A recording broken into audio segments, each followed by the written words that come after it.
The new Modus Super Series champion. Oh my word! It's another incredible moment tonight. Jeff Smith. It's match down. 5-star performer, and the bullseye is hit. It's Thomas. Johnny Magny.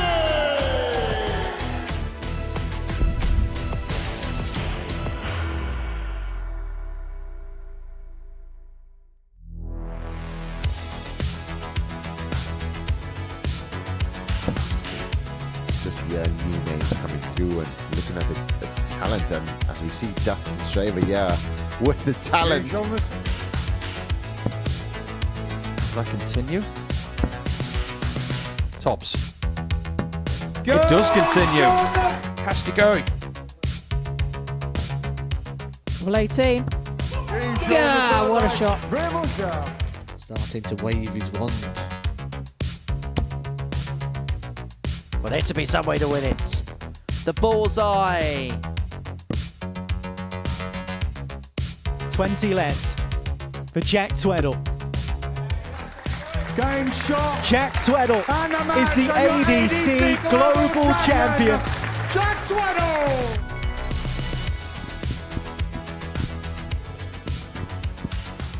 It's Monday morning here at the Live Lounge in Portsmouth, and week 8 is about to get underway. It is a misty morning on the south coast, but we're hoping the darts is going to brighten up our day here on Pluto TV. Well, in the world of horse racing, the Cheltenham Festival gets underway this week. And here at the Live Lounge in Portsmouth, we are under starters' orders. We've got a fair few furlongs and a few hurdles to overcome until we get to the finishing post on Saturday night. But somebody is looking to become the 8th player into the winner's enclosure. Paul Nicholson is the clerk of the course here this morning. And it's fair to say that at the Live Lounge this morning, the going is good. The going's very good this week. There's talent wherever you look. Really looking forward to seeing who will be the form horse by the end of the week. But there are going to be a lot of hurdles. It'll be interesting to see who can follow in the footsteps of Neil Duff from Saturday. Well, to keep the Cheltenham analogies going, Neil Duff is certainly a horse for this course here at the Super Series. Once again, he crossed the finishing line. He beat young James Buckby in the final, a 6th weekly title for him. And look, we've been here pretty much exclusively from the start 3.5 years ago. Could we have expected anybody to have won as much as that man has? There are things that we're starting to figure out about this place. People have the likelihood of winning many titles in the weekly sense because they can get the rhythms of the groups from Monday to Friday, and they know how to peak on Saturdays. You talk about the likes of Derek Coulson, Steve West, Scott Taylor, and of course Neil Duff, who is setting the benchmark. Just has the knack of doing it on Saturdays. He said in his interview with you on the stage that it was just a lot of hard work. And if you're willing to do the hard work, that's what you can achieve. If you add in the double start title, he's now won 7 of these. Is double digits, is 10 a conceivable scenario? Because we know he's not going to play on the Pro Tour anytime soon. It is now. I think if you were to offer him one of 2 things right now, it would be a series title or double-digit weekly titles. He'd say he'd want that series because that's the one he desperately craves, and he's got a chance. So we've just gone beyond the halfway point as far as Series 13 is concerned. Neil Duff, the 7th name into the hat for Champions Week. And over the course of the next 6 days, we'll find out who number 8 is going to be. And this is how the tournament bracket looks. Now, we've got 3 players in Group A that played at the UK Open last weekend. Maybe not best tell them about their experiences there. But one of them was Jack Tweddell, the newly crowned ADC Global Champion. He beat Johnny Haynes to win that trophy. He's made a quarterfinal on the Pro Tour this year in a very good position to qualify for the World Championships at the Adi Pali come the end of 2026. And he's a player over the course of the last 12 months, a little bit under the radar. Has just gone up another level. He's not under the radar anymore. The fact is, because he's the ADC Global Champion and he's a challenge to a winner in 2026, he's firmly on the radar and everybody wants to take him out because he's a name now. So when you do something, be prepared to be a target because he is. In terms of the betting, though, he's a little bit down the list. In fact, he may well represent a little bit of value for money at 7-1. Graham Usher, the bookie's favourite, 7-2. But I want to talk about Jack Aldridge. He's 5-1, second favourite on debut. A few months ago, without disrespect to Jack, we didn't quite know who he was. We do now. We do know who he is, but you said on debut. He's here based on reputation and results. And when you come here based on results, there are people who are very astute from the list of players that we've got right there. They'll think, well, hang on, you're not going to have it all your own way. This is our little town of darts. You're just joining us. It's not going to be easy for Jack this week. I'll tell you what, Tom Cromwell, there's value there because he is dangerous. It is 18+, gambleaware.org, if you're going to have a flutter on the Super Series this morning. Right, let's get into the action. It's Nathan Potter against Graham Usher to get us underway. And earlier on this morning, I caught up with Nathan. Nathan, back at the Super Series, fair to say you've got a love affair with it so far? I have. Every time I've been here, I've enjoyed it, and hopefully I can enjoy it a bit more this time. The streak's quite a good one. Semi-final, followed by a final. Do you believe in patterns? Do you believe in paths? I do when it comes to it, but well, you never know. There's a lot of good players here this week, and it'll be tough, but hopefully I can get over that line this time. So you performed well here previously, but you've also had a good start to the season, particularly on the development tour. Yeah, I have. Yeah, the Friday was pretty positive, very consistent, which I'm pleased about. But you never know, it's a different day, and so it could be different. First Group A, much of a morning person? I am, because I'm used to it a bit more, but still no, because it's still early, and at 8 o'clock's a bit of a push for me. It's a push for all of us. In terms of this group, and you look at the players that are in there, it's going to be good, and I can imagine it's going to be a bit pacey as well? Yeah, there's a lot of very good players here who've been here, done it sort of thing, and a lot of them are very rhythmic, but if I play my game, I should be fine. So the key, just focusing on yourself? Yeah, 100%. Can't worry about anyone else. Well, we wish you all the best. Hopefully it's another successful week for you. Nathan, good luck out there. Thank you very much.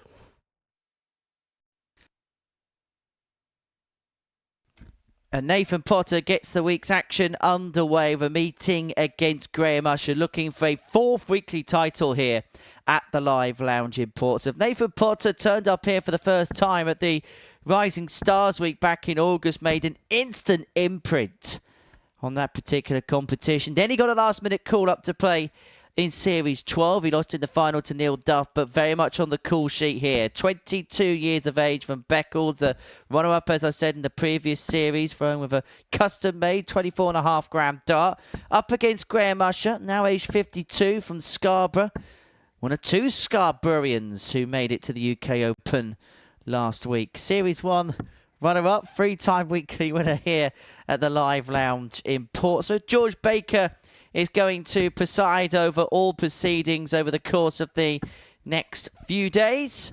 And First fresh Nathan from a few days in Minehead. And I say fresh because he went down the seafront on Saturday morning.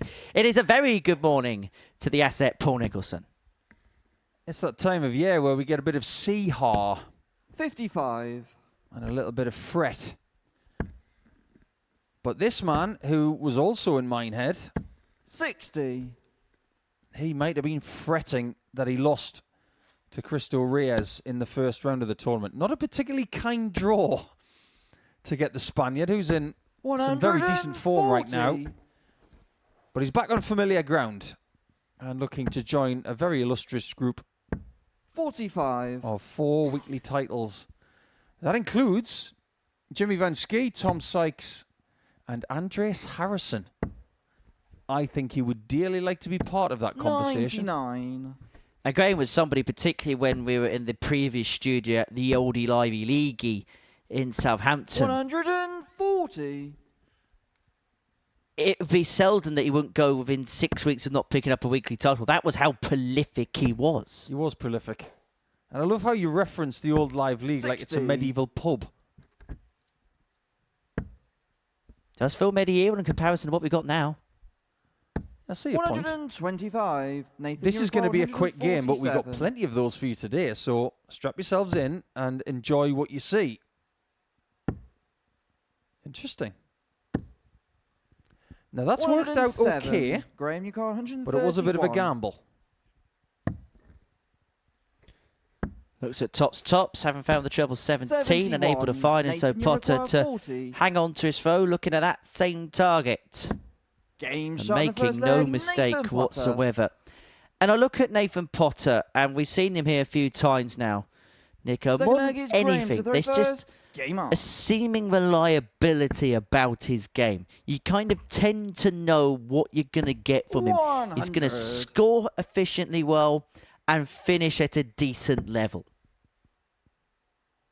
If you think about it, Nathan Potter is the prototypical 60. young player now. If you're an excellent dart player, 97. he's almost a benchmark of what you need to be to compete. Because if you're not as good as Nathan, you're probably not going to win any titles. But if you are as good as him, or maybe even a little bit better, 131. the sky's the limit. Well, he had a very good end to last season on the development tour, picking up 140. the title there. He then qualified for the World Masters. Lost both his group games by 3-1 to Jeffrey Desvan and Jim Long, respectively. Those performances also meant that he was able to play at the UK Open. 140. Where he lost 6-2 to 164. Chris Lambert in the opening round. Yeah, he didn't play that badly. Averaged over 100. 91. Nathan Yuka 170. Landman was just a little bit better. Usher's going to get his chance to equalise here. 100. But you Graham, sense- you require 64. With the quality we've seen so far, he has to hit this. Game And he shot in the does. second leg. Expect a Graham lot of Usher. checkouts like that today. Sometimes Mondays are about gauging Third leg is Nathan what's to throw available, first. what's Game up. going to be here in this group, what kind of chances you're going to get, what kind of scoring you're going to need. I think this could be one of the best Mondays we get at the start of 2026. 100. Because there are plenty of dart players who have had action very recently. They've got no reason to be rusty. 58. And I just wonder, particularly in the case of these two, because of the way it finished at Minehead on Friday, whether they got a little bit of a point to prove. 100. Well, someone like Graham, you're from Scarborough, you're eliminated in the first round on Friday. What do you do? 97. Do you go from Minehead back to Scarborough, which is a long way, and then come back to Portsmouth, or do you stay in Minehead for a couple of days, get some fresh air, get some extra practice, 45. and then you come here to the Modus Super Series? I think door 2 sounds a bit better. And there's no better way of preparing for a week of 96. darts than spending a weekend at a holiday camp. Don't scoff at it. People still love that. Well, much prefer Butlins over Pontins. 100. Red coats are better than blue coats. 60. Nathan, you require 156. Only one way to get this. Not quite. 100. We're going to come on to Nathan's points in a while. Because over the last few days, I've started to notice something. 140. Nathan, you require 56.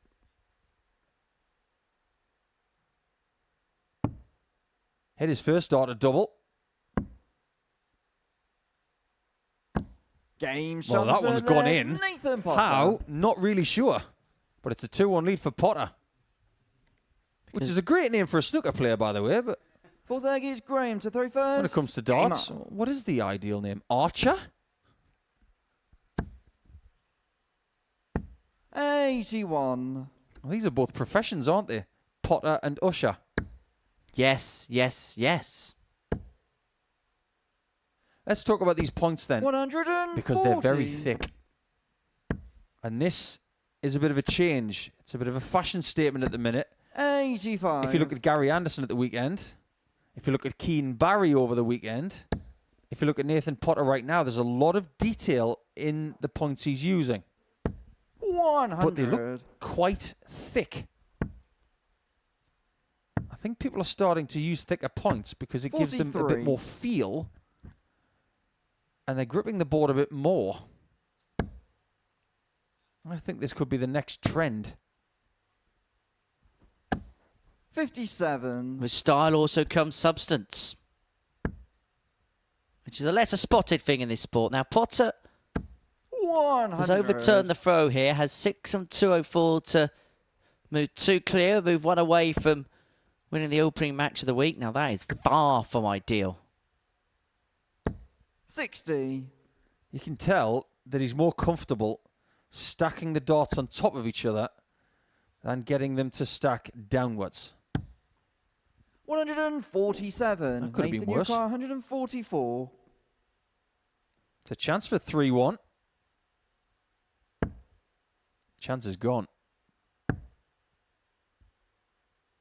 94. Fascinating. Graham, you require 45.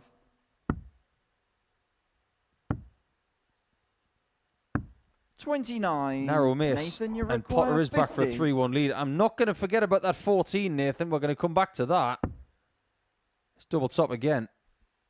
And he's Game still shot visit the fourth perfect on the leg, doubles in Nathan this game. Potter. Now, he had 124 left with 2 darts in hand. Fifth leg And you is think, Nathan well, what's to he the doing going reverse. for Game on. 14s? Oh, somebody got a Barry Van Peer instructional video for Christmas. Because that's what Barry does. 75. 42-42 for tops. 41. If you were to buy a Barry Van Peer instructional video, what else would be on the disc? Apart from very, very hardcore music. I don't know. I didn't get it. 180. How has that gone in there? How has that gone in the top corner? This young man's got skills. 140.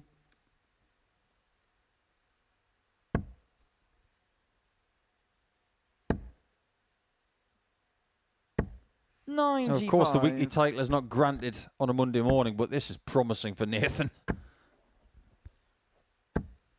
And Graham Usher hasn't played 180. poorly in this Nathan, game. you He's require just been severely 151. outscored by his opponent, who looks at 151 here to get it wrapped up. We'll hope to have 6. 100. And if he Graham, does you require have 140. the luxury of another visit, he's got a single to double to come back to, and he is going to have a look at this 51 to get it wrapped up for 1. 82. Nathan, you require 51. Surely it's going to be 11 for tops. Just about.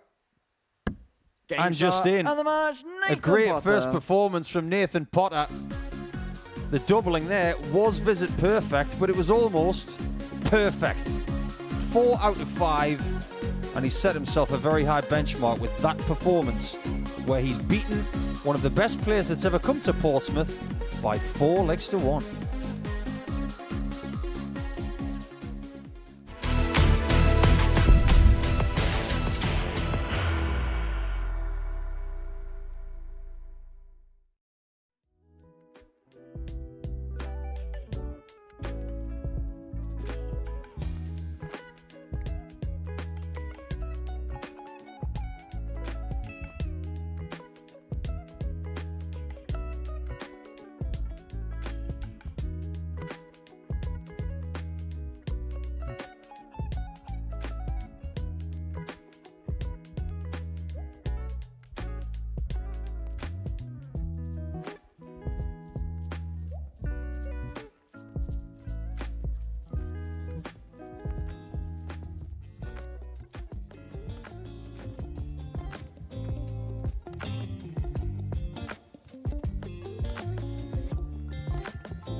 Welcome back to the Modus Super Series, where before the break, Nathan Potter got the week's action underway with a 4-1 win over Graham Usher. High quality contest. Potter averaging just a shade under 95, 4 from 5 in terms of his finishing.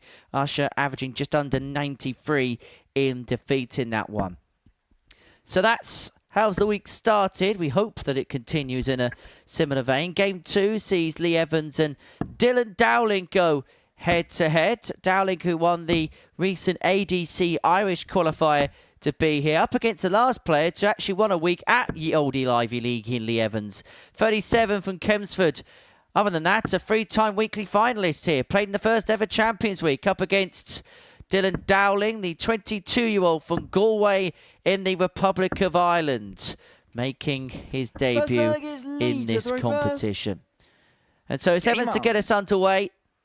A player who we mentioned that previous year in Southampton. I think we're going to mention it a lot today when you consider the players that are in this group.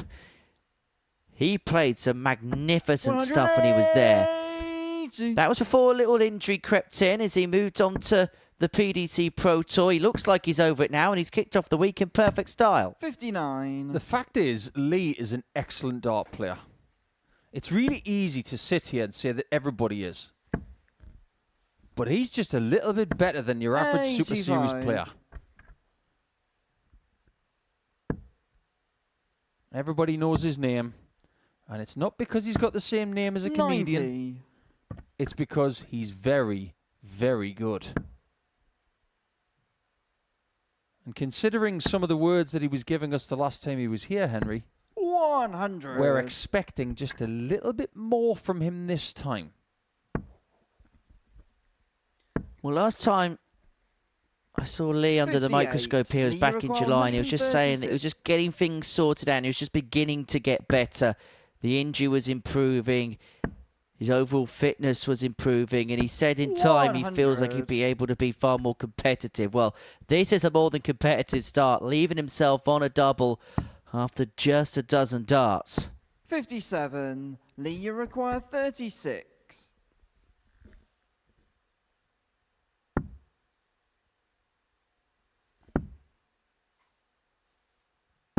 Game shot. That'll do. Leg, Lee Evans. What a very tidy start this is.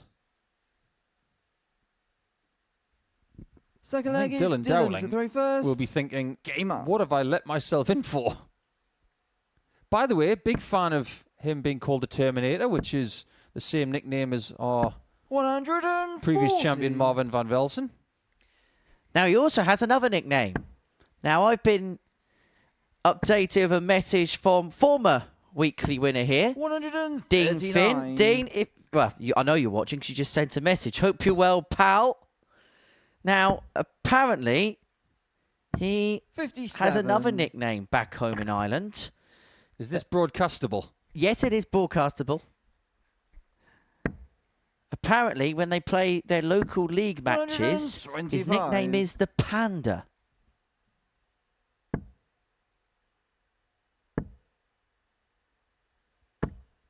$100. That means we're going to have him back. And then he's going to have a derby match with Zhong Zhao Chen, because he's the 59. Panda man.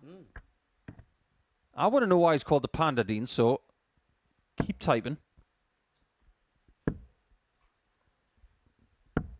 84. Well, Evans is off to a very solid start here.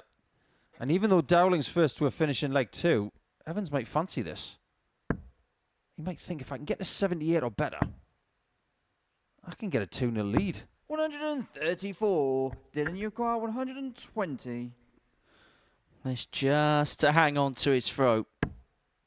And he's straight wide with dart 1, so Evans is going to come back for 44 to double up his advantage and Lee, to you take require full 44. control of this opening contest of each other's mornings. Double 16, 2 in hand.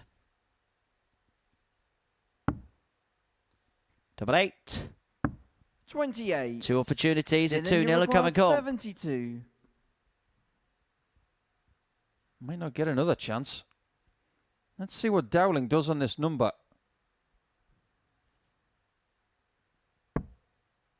Double 6. It won the UK Open last night. But it's Game double shot in the three that second gives leg, him the Dylan equaliser. Dowling. That's a whole different nickname. I'm The leg fascinated is Lee to throw as to what a first. Terminator Game would on. be if they were Irish. Someone's going to have to do that. That would be a right giggle. Arnold Schwarzenegger doing all of his 42. Terminator things in an Irish accent. I would really want to see that. But this Terminator, or this Panda for some reason,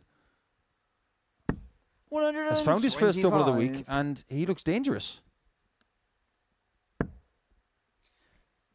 The Terminator Panda? No, 60. that doesn't work.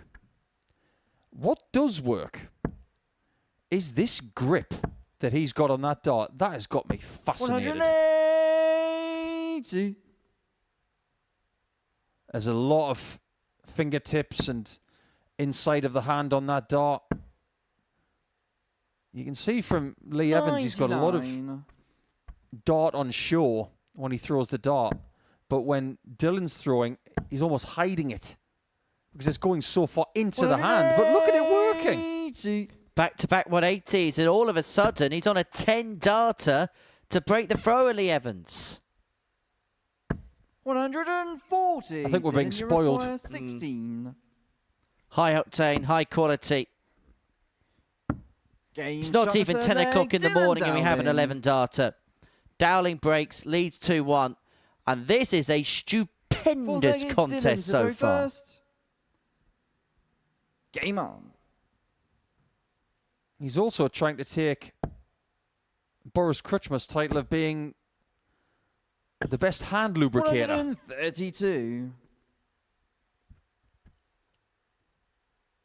Some people use chalk, some people use saliva, some people use wax. But you can see that 100. before every visit, he gives the hands a little bit of moisture. But look at that grip. All the way to the back of the stem. 81. It's a fierce push he gives that dart.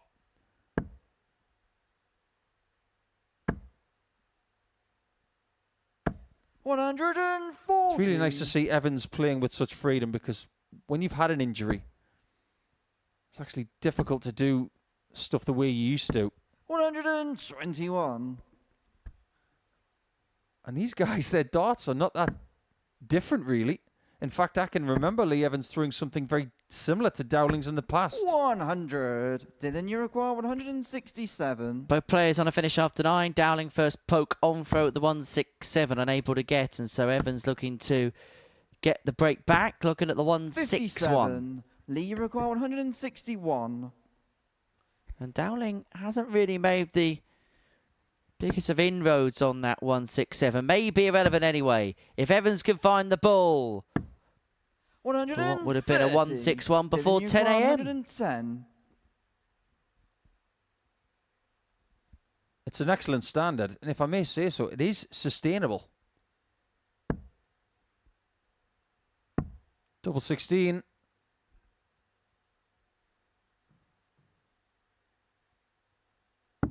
$78. Not quite. Lee, you require 31. An opportunity to open up a two-leg gap has come to pass. To in hand a double 8. Game shot in the fourth No leg, mistake from Lee Evans, 14 darter, and we're back on terms at 2-2. You don't get averages like this around Fifth 10 leg is a.m. on a Lee to Monday throw morning every first. week. You really Game don't. on. It's usually somewhere between 78 and 85, just as these players are starting to warm up. Maybe by 11, 12 o'clock, they'll start to climb into the 90s 140. and maybe put their best stuff in. However, some people, they're so well prepared that they put in big 61. performances on a Monday morning. Mervyn King did it on his debut, averaged 103, didn't he? And the line that I always remember from Chris Mason when he commentated here at the Super Series was 60. the best players play their better stuff against better players. And you look at the 6 that are in here, you can make an argument this is the best group play we've seen so far this series. The likes of Potter, the likes of Usher, that are 100. doing things in other arenas. We know Graham's record here. Jack Tweddell, the reigning ADC Global Champion, made a quarterfinal of a Pro Tour this year. I suppose the one player, I know he's been here before, but you don't know too much in terms of recent form, is Dustin Straver. 96. Other than that, we know everybody's banging form because they've all done something tangible so far this season, even in its early stages. 59. Dowling's made a Challenge Tour semi-final this term. Lee Evans, we know of his previous record, his ability, everything that he can muster. I think we're starting to realise why Dowling has made a semi-final recently. 40 scored. 59. In fact, it was last week when Adam Mould won Group A on Wednesday with the fewest points to win a Group A in this series. Lee require at 146. I've got a sneaky suspicion that's going to happen again this week. But things have slowed down a little bit since taking the lead for Dylan. Just needs to get back on the horse, and I wonder how many times we're going to use that analogy this week. I'm sure as an Irishman there'll be a competitive edge when it comes to 92. Cheltenham this week. The Bledisloe Cup, which they're looking to defend, they probably will defend. Double 16. This is awkward. Game shot. But he managed to use the guided dart 2 perfectly, bumped off the barrel and in, and Evans is in front. Do you know what? That is such a professional shot. Dylan to throw first. That's Game probably the best compliment I can pay that shot, because he knew exactly what his angle was going to be. He knew exactly where to stand and how to plant it there. 55. That is awkward, Henry, from his original position. By moving and understanding how his darts behave in the air, he knows that if he banks it off the left side of the barrel, that's going in. 134. That was a professional shot. Most amateurs can't do that. And I know that you are a massive advocate 44. for players to know how their equipment behaves. Please understand how they behave, not necessarily just out of the hand, but how they react in the final half of flight. 121. If you educate yourself on that, you can unlock all sorts of benefits. Well, it was 63. a positive start for Dylan Dowling, but he hasn't been able to sustain the course here. As for Lee Evans, average still just underneath the 97 mark. Really solid opening display from him.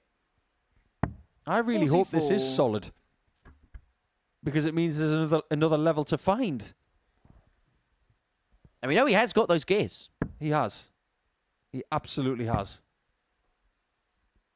He's played against some of the best dart 57. players in the world. He's friends with some of the best players in the world right now. He's very good friends with Luke Humphreys. 170. He's just made very good friends with the Bull. Big fish set up to leave himself on 32 after 60. 12 to wrap Lee up a required 4-2 32. victory. And to really set his stall out. Game shot and the match. Well, that was Lee a superb Evans. performance from Lee Evans out the gate. A 4-2 victory, an average of 97.5. Dylan Dowling, well, he started well, but just tailed off as the game went on. As for that man in your picture there, he will be more than pleased with the start that he's made to life in Group A. A 4-2 win for Lee Evans against Dylan Dowling. Next up, Dustin Straver takes on Jack Tweddell.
Welcome back to the Modus Super Series. Before the break, we saw Lee Evans get the day's action underway with a 4-2 victory over Dylan Dowling. Really good performance from Lee.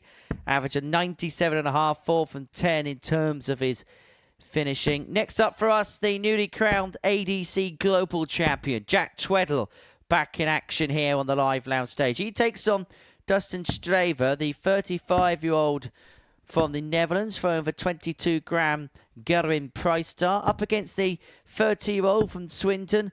His best hit of the Super Series was on debut when he lost in the Series 9 Week 3 final to Andy Hamilton. But Jack Tweddell is a player of serious capability, and now somebody whose credentials and titles that have been won in 2026 means that the level of expectation upon him has never been bigger.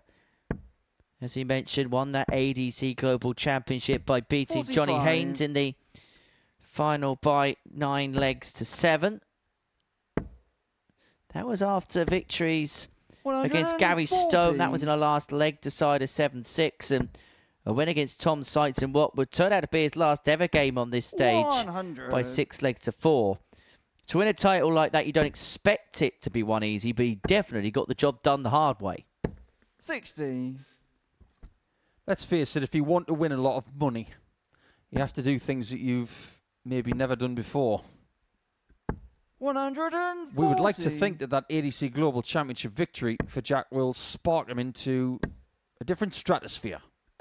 55. But just imagine if it doesn't, and he stays at this level for a few 41. years. He can still make a lot of money. Well, Jack Tweddell's in that position where he has got the best of both worlds. 180. Now, when he missed out on his tour card as he piles in a max, but had a good enough weekend on the Challenge Tour, which we'll go into in a little bit more detail in just a second, that he's able to play in all the Pro Tour events. 66. He could get into Minehead. He could get into the Worlds off the back of performances on the Pro Tour as a Challenge Tour player. 42. Dustin, He misses you a couple to break the throw on the 78. opening leg. Straver back for 78. Tops it is. 58. This is going to Jack, be you a require fast, 24. effective, quality-filled Game group. first leg, Jack If this Tweddell. first round of action is any sort of indication as to what we're going to get the next 3 days, Second this leg is going to be Jack to throw tremendous. First. Game on. You think about who Jack defeated when he made his first final here. 96. He beat Carl Sneed. He's got a tour card now. He beat Bram Van Dyke pretty comfortably. But then he would take out John O'Shea, 140. who's the defending pairs champion here with Conor Heenahan. And he did lose out to Hamilton, like you mentioned, 140. who's made a little bit of a habit of winning here the last 12 months. Yeah, Jack 60. Tweddell kind of burst onto the scene, a la Micah Richards when he played in that debut week, because he absolutely swept aside the Group C 98. before then getting through to the Saturday 55. night. Jack, you require And he's been pretty much a 167. shoo-in for every series since. Down for Trevor 19, unable to get, but has got time from here. 139.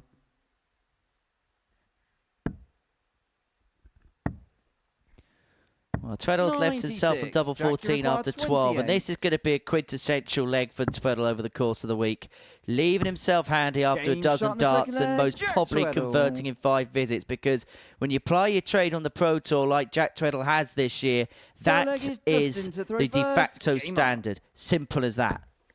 Yeah, you've got to be hitting 5 visit legs all the time. 60. If you're not out in 15, be prepared to lose the leg. So his new norm has got to be 43. 5 visits and the odd 6 visit leg. And he's going to be devastated with the way he played against Jurjen van der Velde on Friday. He didn't play well at all. And quite frankly, neither did Jurjen. But it was a difficult situation because they were in a 140. new room at Studio 36 at Minehead. And the vast majority of people had never 140. played in that room before, so it was a bit of an equaliser. And particularly disappointed because he had a very good one at the PDC World Masters at the beginning of the year. He got to the final qualifying match before the TV stages. Victories over Thomas Lovely, 58. Ryan Branley in the group stage. Then 2 really good wins in the knockouts. Beat Andrew Gilding by 3-1. And then Justin Hood by the same 55. scoreline, averaging in Dustin, excess you of require 97 in that game. Was 143. only derailed in the end by Jeffrey de Graaf.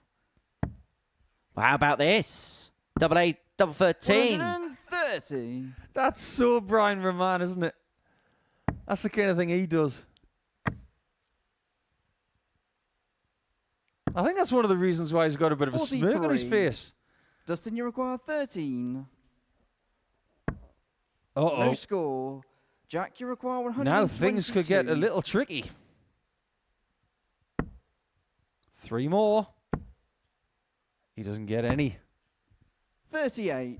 Dustin, you Whatever you require do, 13. don't repeat the trick. Well, he nearly busted it by hitting the single 12. Game shot in the third But eventually he there. finds the Dustin double 4 when he Straver. gets an attempt at it. Back to 2-1. You know what people are doing right now? It's happening all over the world. Well, there goes People are Jack to leaving throw first. more Game on. odd number doubles than ever. And I mean ever. Not just the last 10, 15 years. I'm talking 100. about the last 60 years. People are leaving double 13 more often and double 15 especially. 44. People just aren't afraid of the odd-numbered nature anymore. They just want a double that they like positionally. 43. And double 13 is in a rather nice spot. It's a nice height. It's vertical. 45. Everybody loves double 14. And the only reason people would leave double 13 alone is because it's an odd number. Well, people are not doing that anymore. 29. Now, we've been very lucky to spend some time in the company of Connor Scott over the last few years or so. And he's always spoken about those doubles that are straight down the straight down the middle. The 140. likes of your double 11s, your double 13s, double 14s, double 6, et al.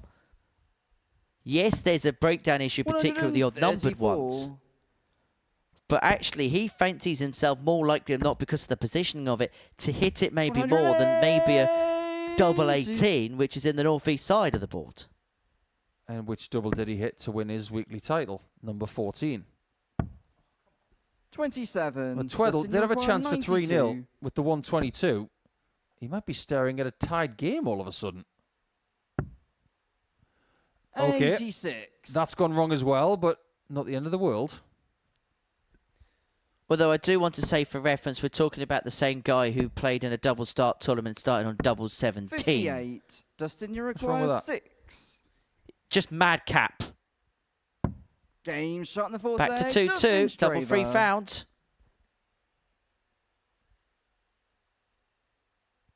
Fifth leg is Dustin. Let me to tell throw you why first. starting on Game double on. 17 and double start is not silly at all. It's not, but it is. 35. No, it's not silly. Because if you start 154, you can still have a 9 data. And you know what he was going to do with the 9 96. data, don't you? Well, you'd have to get a 180 after that. Yes. And 58. then a 167. Yes. It has actually been done in a 9 data, but the other way. 95. 180, 167, 154 out in double 17. Jamie Caven did it years ago. 83. I won't be at all surprised if Connor Scott's watching this. 140. Well, if he is, it's been done before, but not double start. Must hand it to Jamie, that. 55. Jack, you require 170. Hit it against Simon Whitlock.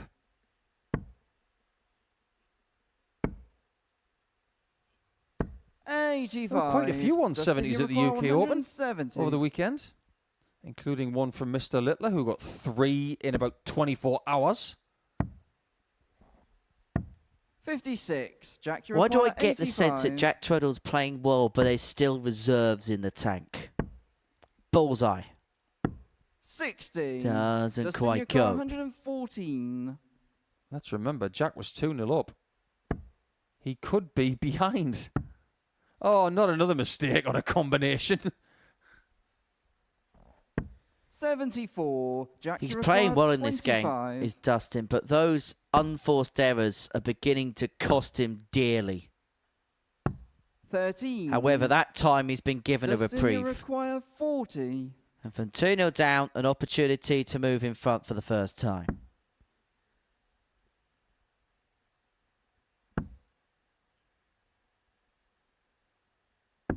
Game Using the Gezi darts, he is now up on the ADC Global Champ. And Jack is a little bit shell-shocked. 6 leg is Jack to throw first. Let's face it, the reputation of the players in this group, it's everywhere. Straver, when he saw who he was up against, he might have thought, whose idea was this? 81. But he's holding his own against the person possibly the biggest current reputation. I know that Usher's got more titles on this stage, but when you've got something next to your name 42. of a global nature, that carries weight. Well, Jack Tweddell's not just having the best season of anybody in this group. He's having the best seasons, or one of the best seasons of anybody off the tour, as he piles in his second max of the contest. 100. Which is why I'm surprised that he's 5-1 to win the week. And actually, 9-4 second favourite to win the group could possibly represent a little bit of value. Yeah, he might not be 5-1 for long. 100. And he's got 122. 122.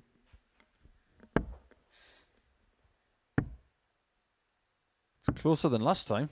82. But at least he didn't have to hit this one to win the leg.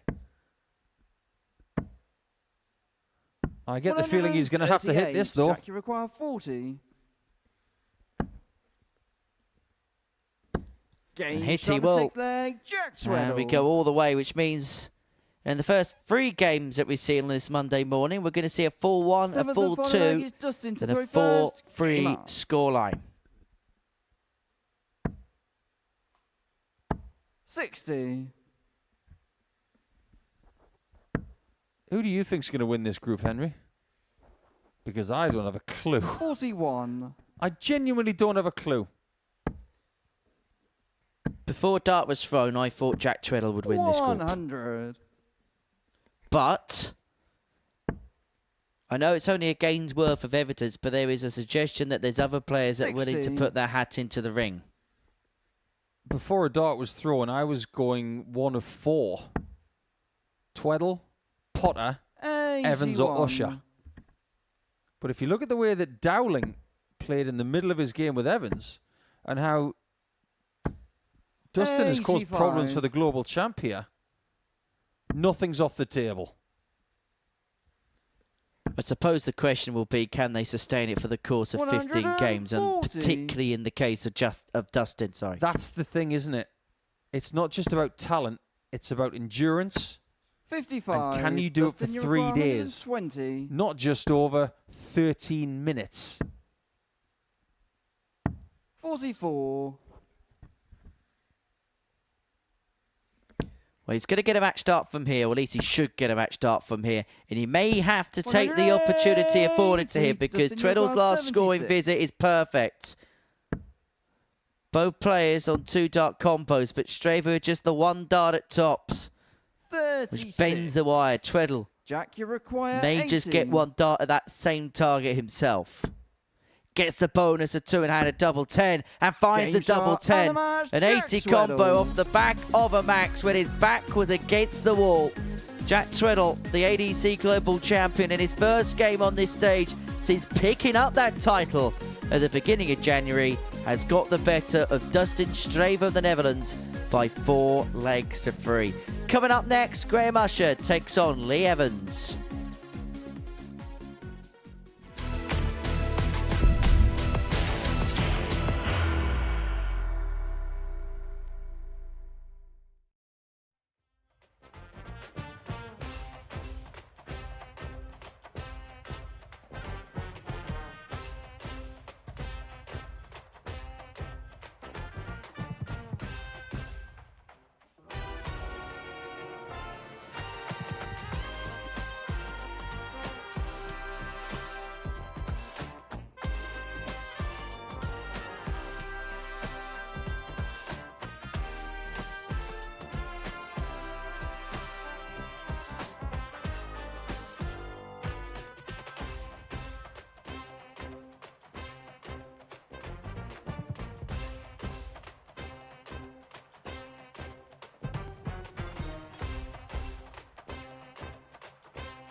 Welcome back to the Super Series, where we're 3 games in on this Monday morning. Before the break, Jack Tweddell got the better of Dustin Straver by 4 legs to 3. Average just underneath the 84 mark in the end. But he timed his one to perfection, hit 3 180s, the last of which of his last score in turn, and then took out a 80 combination in 2 darts as Straver missed an opportunity to win the game. So the first round completed on this Monday morning. Round 2 kicks off a meeting between Lee Evans and Graham Usher. Evans, the best performer during the opening round's worth of play. Average of 97.5, 4 from 10 in terms of his finishing, having got the better of Dylan Dowling by 4 legs to 2. So Graham Usher, he was outplayed by Nathan Potter, who found 4 of his 5 attempts at the double. But I suppose the big question is, Nico, yes, it was a very good performance to kick things off for Lee Evans, but can he back it up? 140. I don't see why not. In fact, I think all 6 players played really well in the first round. 9 180s in our first 3 games. Your Monday morning maths class 30. will follow right now. Because if we get 9 180s in every round, how many 180s is that for the day? 80. Okay, you've had enough time. It's 45. That's not bad. And that's achievable. 123.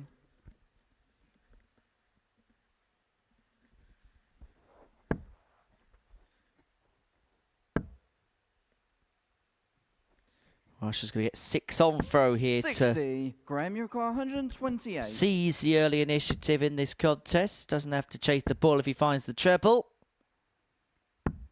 And so will comfortably lay up and leave himself double 16 when he comes back. Well, if you're going to lay up, why would you start on the 18s?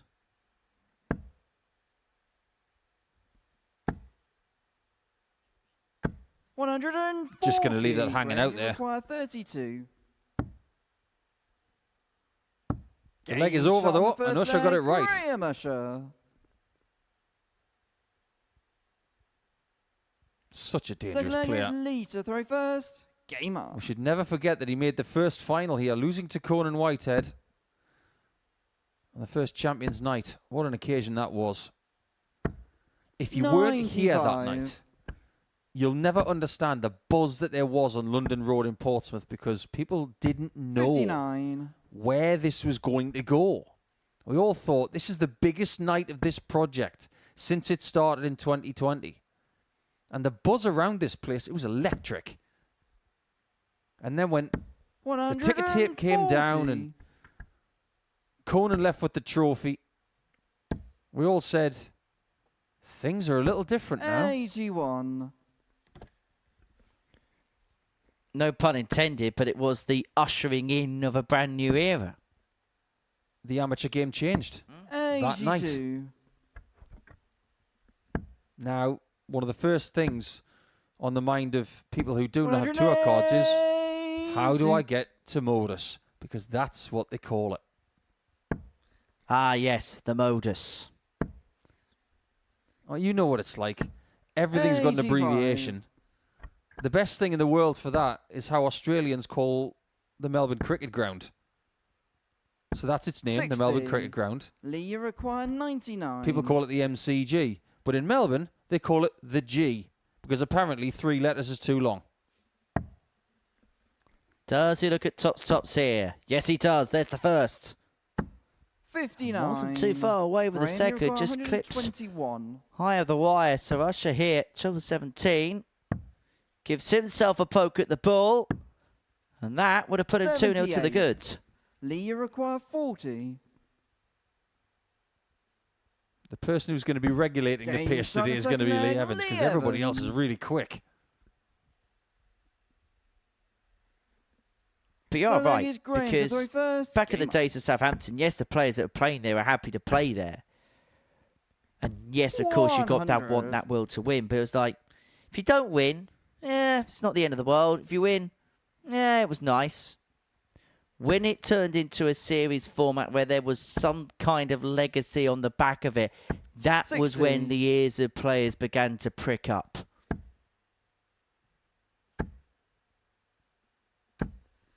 180. Another 180 to add to the tally today. And that's Graham's second of the match. If we were going to grade the top 3 41. nights we've had in this building, I think that first Champions Night is there. 41. I think when Littler got his second title, that's another one. 95. And you'd probably have to say Harrison. What a night that was. Closely followed by that incredible final between Jimmy Vansky and Jeff Smith, where for the first time we had somebody miss a dart for the title, and then subsequently they were defeated. 59. If we're doing the top 5, Graham, you require really 80. interested to see what else would be part of it. Double top for Graham. 60. He will return for 10s. Well, we said can Lee Evans back it up from game 1 to game 2? The early evidence suggests no, whereas Graham Usher is playing at a similar level to that in which he played against Nathan Potter. And he's getting opportunities, unlike in that game 39. Graham, against you require Nathan 20. right at the very start of the session. And Nathan was 4 out of 5 on the doubles. There, Graham Usher. At the minute, Graham has thrown 5 and hit 2. Fourth leg is Lee. There's going to be so much toing and froing over the next couple of days. But do you remember when Graham was in his last Champions Week, when he won Group A 58 with 18 points? He was really good on Monday and Tuesday. 84. Boy, did he falter on Wednesday, but still got it done.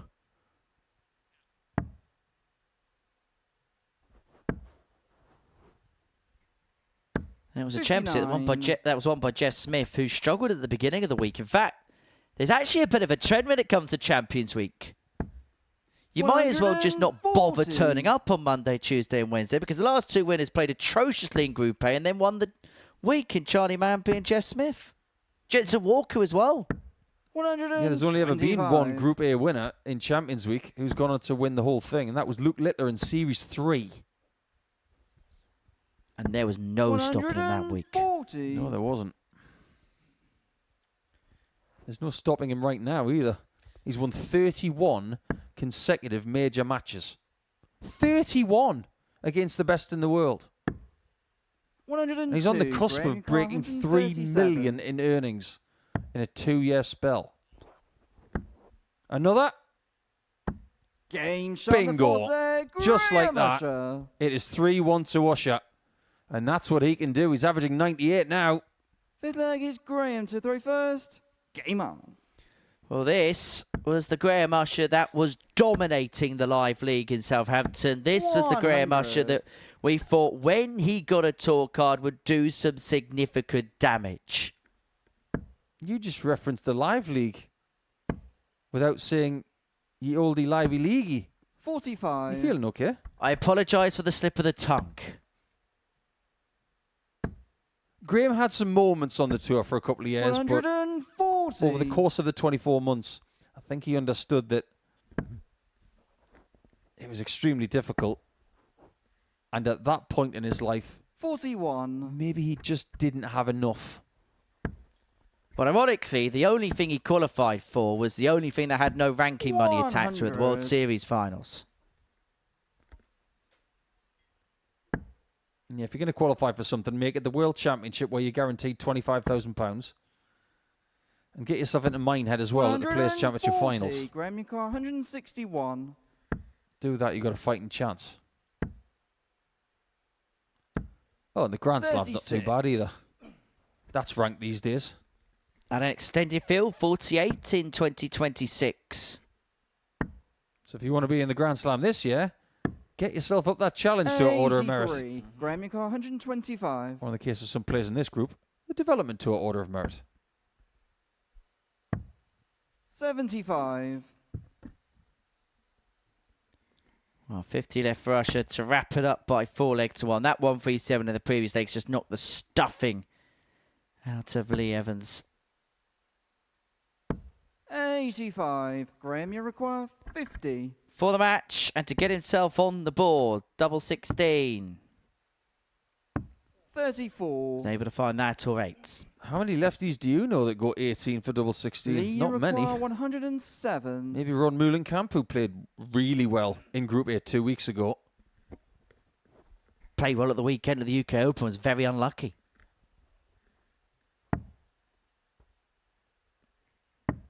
I was looking at the treble 16 there to leave himself double top with 88 left. And so Usher will return, looking at 2-8 to wrap up a 4-1 victory to get himself on the board. And that was a real commanding display from the gambler. Average of 93.5, 4 for 9 in terms of the finishing. And the turning point was that 137 the leg before to get the break. And then he held firm from there. So that's the tail of the tape. Usher, a 4-1 winner. Next up, Jack Tweddell takes on Nathan Potter.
Hello again, my friends, and welcome back to the live lounge in Portsmouth, where Game 5 sees Jack Tweddell and Nathan Potter go head-to-head.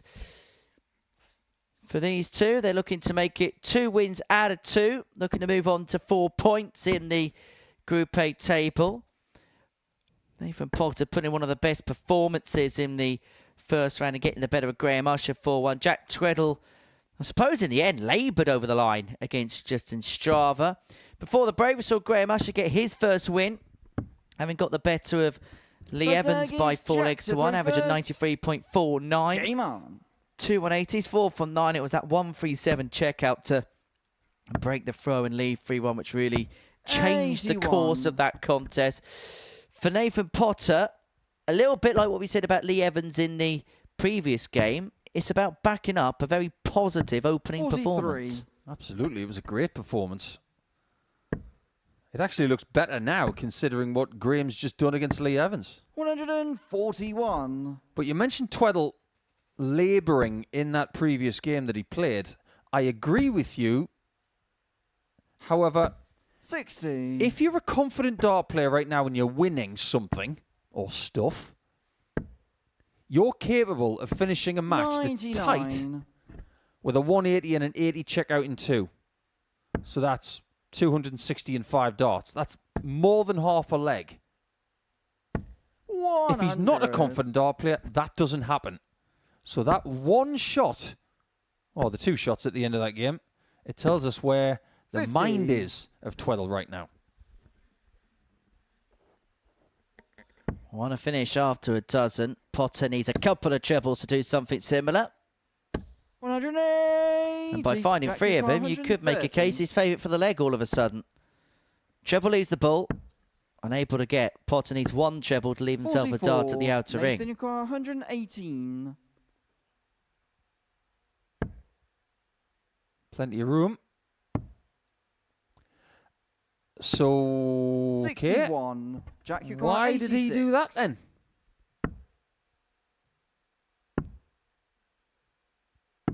$61. Nathan, you require 57. I'm not going to predict anything that Nathan does because I can't believe what I've just witnessed on that 118. 37. Jack, you required 25. 2 opportunities to win the first leg against the throw come and gone for Nathan Potter. Tweddell looking at 12s. 1. And he spurns a Nathan, couple you of chances required himself. 20.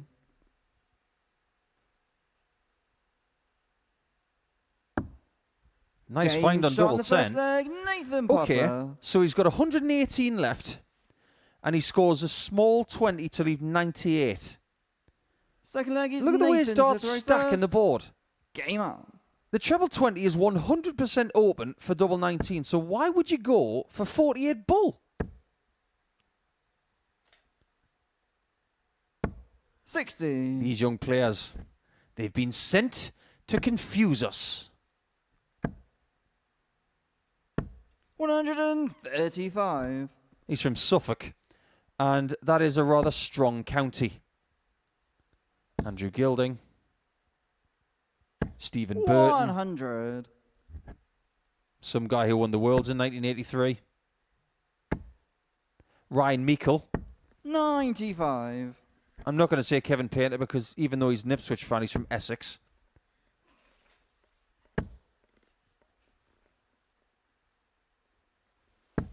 $60. Peter Wright's originally from Suffolk. So need I say any more? And Nathan does come from a family of 104. good dart players. His mother Stephanie was a superb county player. So it certainly runs in the Potter family blood. 100. Jack, my you require word. 167. I want to see that again. How on earth did he get that treble 20 in there? 59. Well, Tweddell left himself 108, but how handy could Potter leave it here? He's going to utilise that 25 and bullet every single 145. chance, isn't he? Jack, I'm got really enjoying 108. watching this kid play. He's really good. 48. It's this kind of talent that really does stoke the Nathan, kind of you require enthusiasm 36. that we all want in this sport. Game Tremendous shot in the play second from leg, Nathan Potter. Potter. I hate to use somebody else's phrase, but he's a baller. Third leg is Jack to throw first. Game on.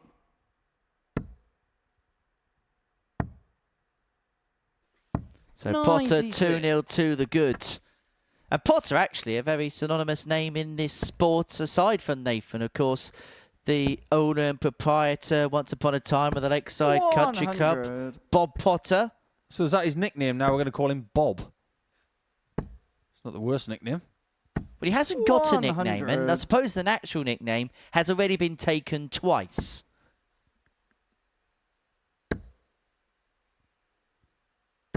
$100. Well, some people have got nicknames in this sport that are call signs in Top Gun. Bob $60. is a call sign in Top Gun Maverick, so why not have that as your nickname?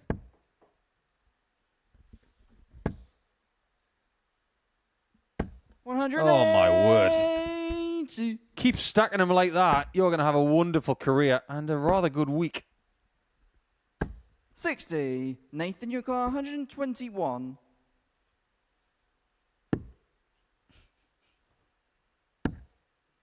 Just for a second, I really did think he was going to go for treble 7. He did the right 81. thing there. But I was convinced because of the first dart and how much room there was to the right-hand side 140. of that shot already in the ball. I thought he was going to do it. Require 40. Well, tops left after 12 for the double break. 2 10s. Now double 5. 35. But three opportunities to really take a stranglehold of this contest have come to pass. Tweddell looking at tops to keep himself in the game. Game And shot keep the third himself in, leg, he will. Jack Tweddell. People are making him work hard today. We did say at the top of the show, Henry, that he's got a target on his back Nathan now. to throw first. I just want you to pay attention to what Nathan Potter does when he draws the dart back. He's got this 100. really nice, aesthetically pleasing twist of the dart. And when you see it, you can't take your eyes off it. It's almost hypnotic. 92. Comes back. There's a lovely little spinning technique in the fingers there. And it just goes to show how much control he's got of the barrel in his hand. What I'm about to say may sound really silly. 85. But Nathan Potter's one of those players you look at, and every single time you watch him play, I've never seen him play poorly, which is perhaps a surprise why we've not seen him maybe do a little bit more in the game. 97. Give him a chance. He's only a kid. But you know where I'm coming from. I absolutely agree with you. 140. Nathan More is coming. 164. It's just a question of when, not if. I think we're going to see a lot of him here this year, and I will be astounded 60. if he does not win a weekly title.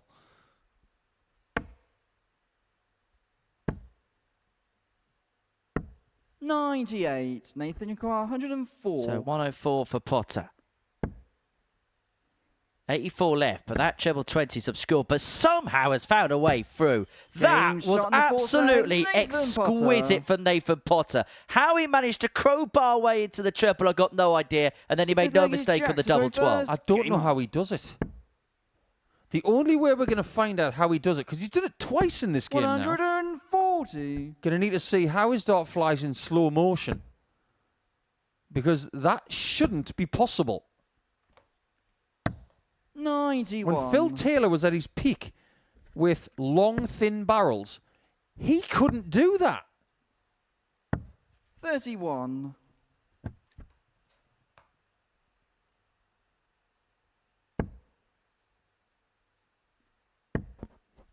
He couldn't do it there.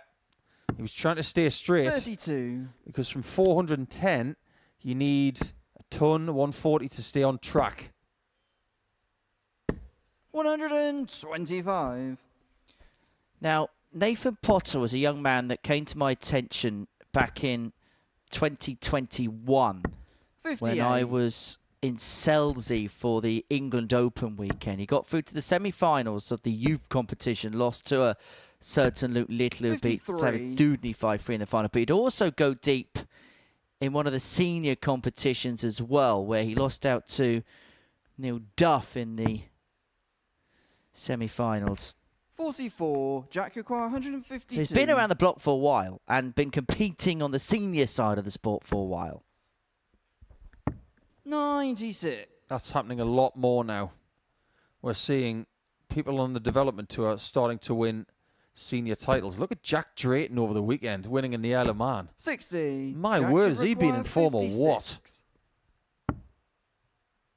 Better get this hit, Jack. Game Very shot well on the done. fifth leg, Jack He is Tweddell. clinging on again.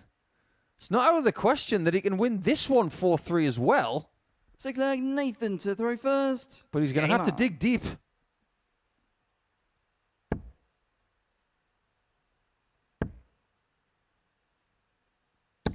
$60. If you were going to grade Nathan's dart shirt, by the way, what would you grade it? 100. It's very vanilla, isn't it? Yeah. Very inoffensive, inauspicious. It needs work. Needs a little bit of branding. When you've just got your name on the back, it's 91. okay. We know who you are. We want to know a little bit more about you. 55. Maybe for given the tournament was the England National Singles, not the England Classic, he got to the semi-finals of. He lost out 4-0 to Neil Duff in the semi-finals, a tournament which Neil would win. Shock horror. 60. Beat Brian Roman in that final by 5 legs to 4. In fact, in that tournament, Nathan got the better of Luke Littler 134. by 4 legs to 1 in the last 16. So they both plied their trade in both the men's and the youth competition. Well, that victory looks a little bit better now, doesn't it? 140. Although granted, he would have been 14 at the time, Luke. Yeah, and 60. He was better at 12 than most people were 150. at their peak. Would have been like that Michael Owen meme. Well done. He's only 13. 50. Jack, you require 152. Anyway, this, a Hail Mary attempt, you feel, for Jack Tweddell. Unable to get the 152. Well, we're going to have to call that Project Hail 100. Mary over the next few weeks because that movie's about Nathan, to come you out. require 100. And it was filmed in Southsea, just down the road. Other luxurious venues are unavailable. 60. Tweddell Jack, you is hanging require on. 52. And if it goes the distance, he's got the darts. Game just shot can't on the get sixth rid of this leg, guy. Jack Tweddell.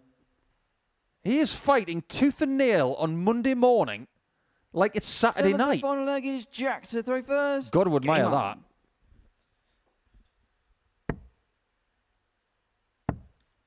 It was something that was mentioned last night during the 58. UK Open coverage about James Wade, where sometimes that art of scrapping and just being a very good match player is a little bit lost in the game. But Jack Tweddell's very much got that mentality and mindset. 100. He's not afraid to get into the trenches if he has to. Yeah, it's a nice quality to have. 59.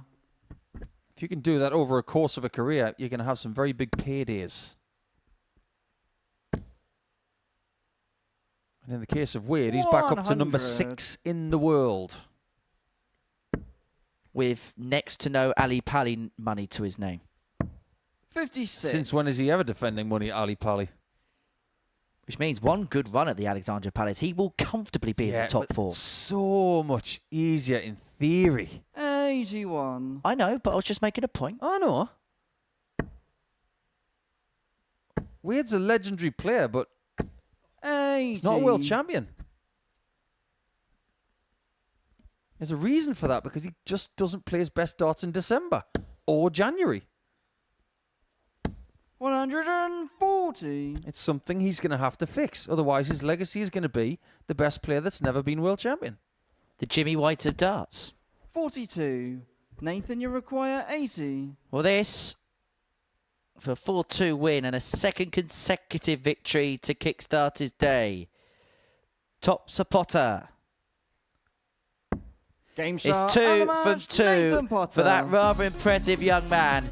He gets the better of Jack Tweddell by 4 legs to 3. Had to work for that one. Jack Tweddell just kept chipping away and chipping away, but he couldn't quite find a way past the finishing post. But it's Potter who did so by a 4-3 scoreline. It's Dowling and Straver after the break.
Welcome back to the live lounge in Portsmouth, where before the break we saw Nathan Potter get the better of Jack Tweddell in a last leg decider 4-3. Game 6 is a meeting between Dylan Dowling and Dustin Straver, the Republic of Ireland and the Netherlands going head-to-head in Game 6. The two winners of the international pairs tournaments that we've had here at the live lounge. And we'll have a very special broadcast for you on Pluto TV from 3 o'clock this afternoon, which will reveal the teams for that particular tournament.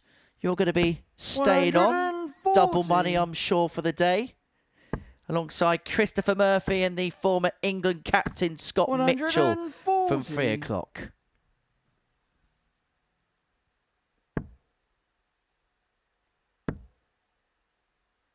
Yeah, I'm sure Ireland will really want to keep a hold of that title.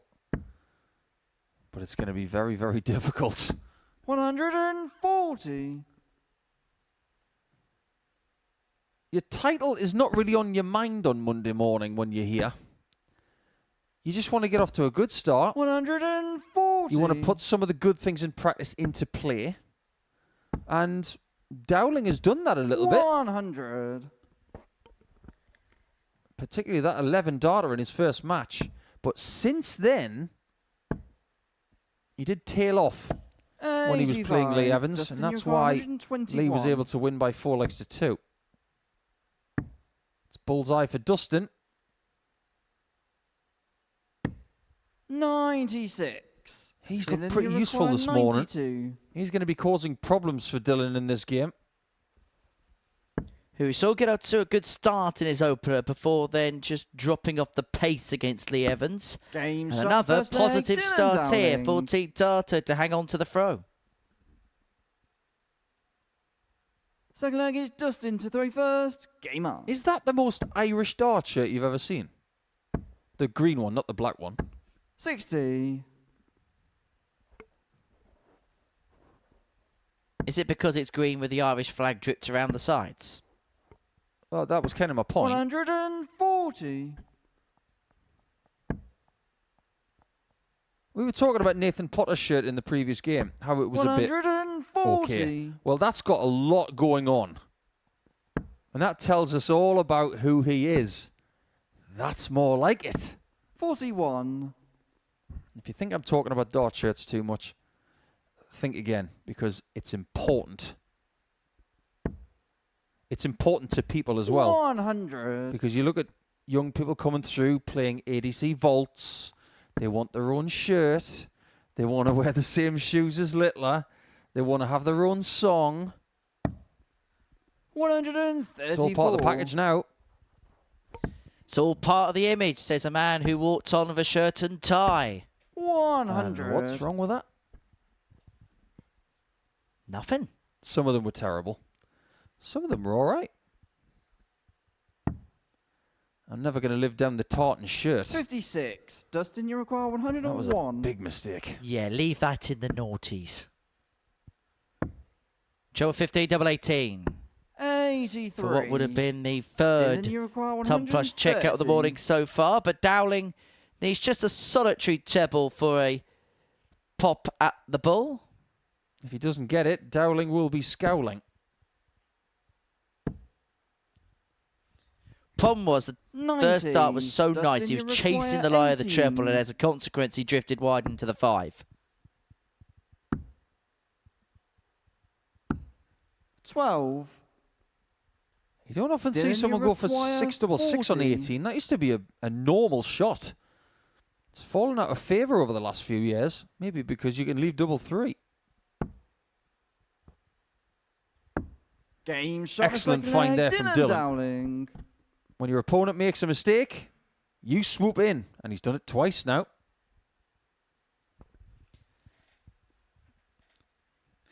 Third leg is Dowling 2-0 to the good. High quality contest this so far.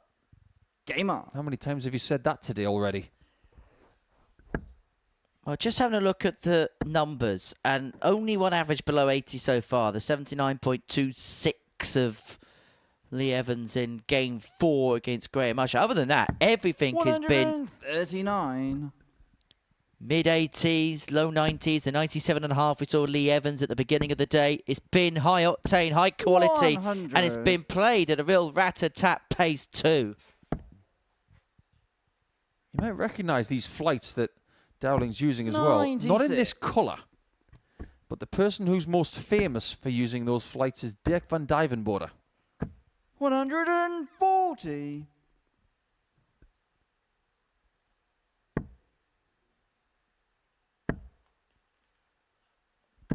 $70. Going to be interested to get to know Dylan this week.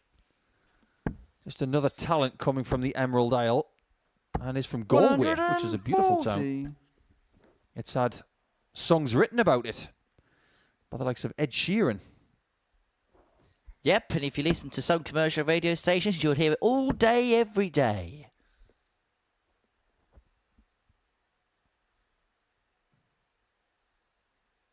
I don't know if he plays the fiddle, and I don't know if he's in a band. Dustin, you require 121. So you've obviously heard that song. Double 14. 93. He could be 3-0 up right now. You require 102. But instead staring at 3-0 down. This has been a weird game.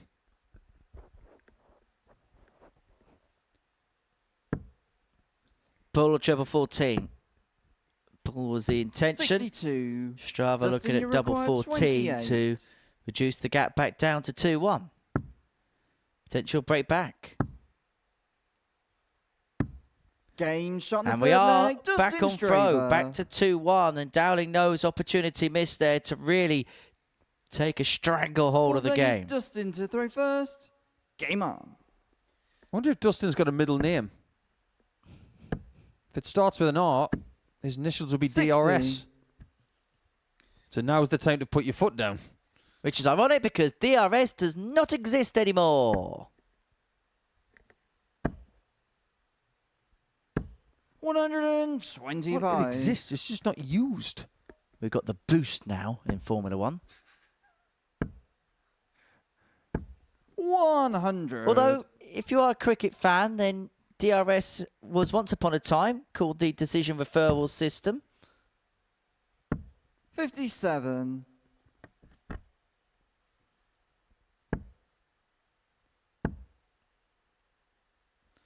Are there any 60. abbreviations in sport that you don't know?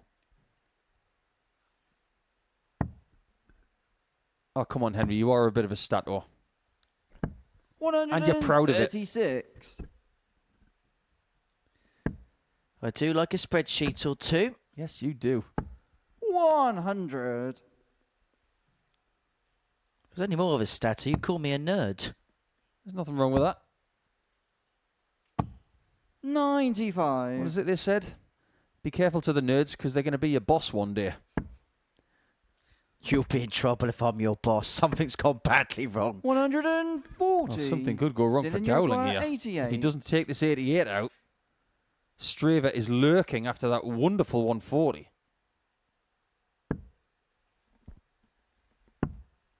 Bull it is. 63. Not quite. Dustin, This you game require looks like it's going to be 41. level. 260 to 2-2. Double 8.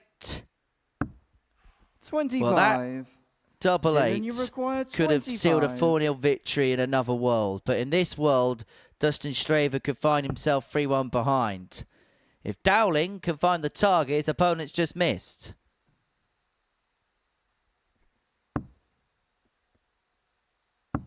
Game shot in the fourth leg. He does, Dylan and Dowling. it's 3-1 to Dylan Dowling, and he now has the darts here to wrap it up.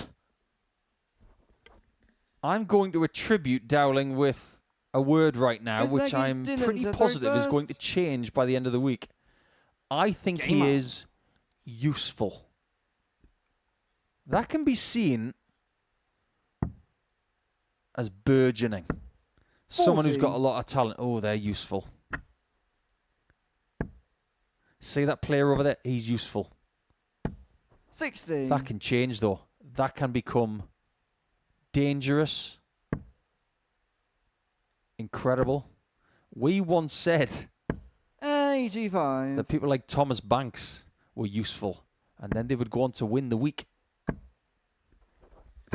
You mentioned the influx of players that 135. come here for the Emerald Isle. There's no doubt the ADC has done wonders for that particular part of the world.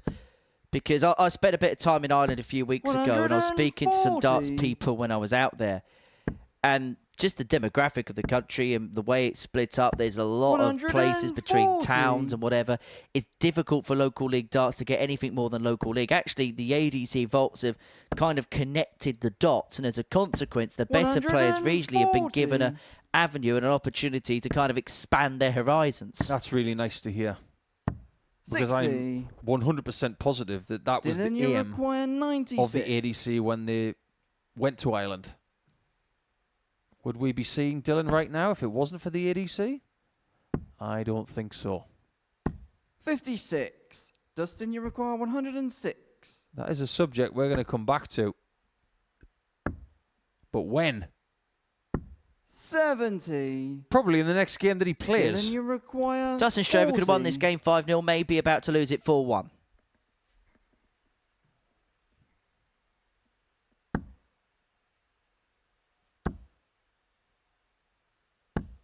But he's going to be potential of another chance. Dustin, you And require this would 36. be for a break back. Yeah, that was a bad dart. The last one at tops. Game shot He's in the not gonna fifth get another leg, chance. Dustin Straver. I was having a chat with a lot of Northern Six Irish Dustin and to Irish dart players 31st. Game on. in the last couple of years.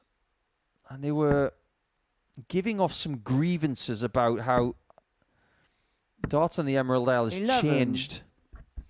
And I think it's more to do with how it's changed since COVID.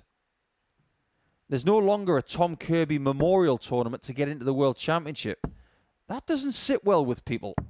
97. In fact, there are changes afoot right now because of Irish darts. Brendan Dolan in the last week has changed from Northern Irish to Irish for personal reasons. 58. But he's not going to play in the World Cup.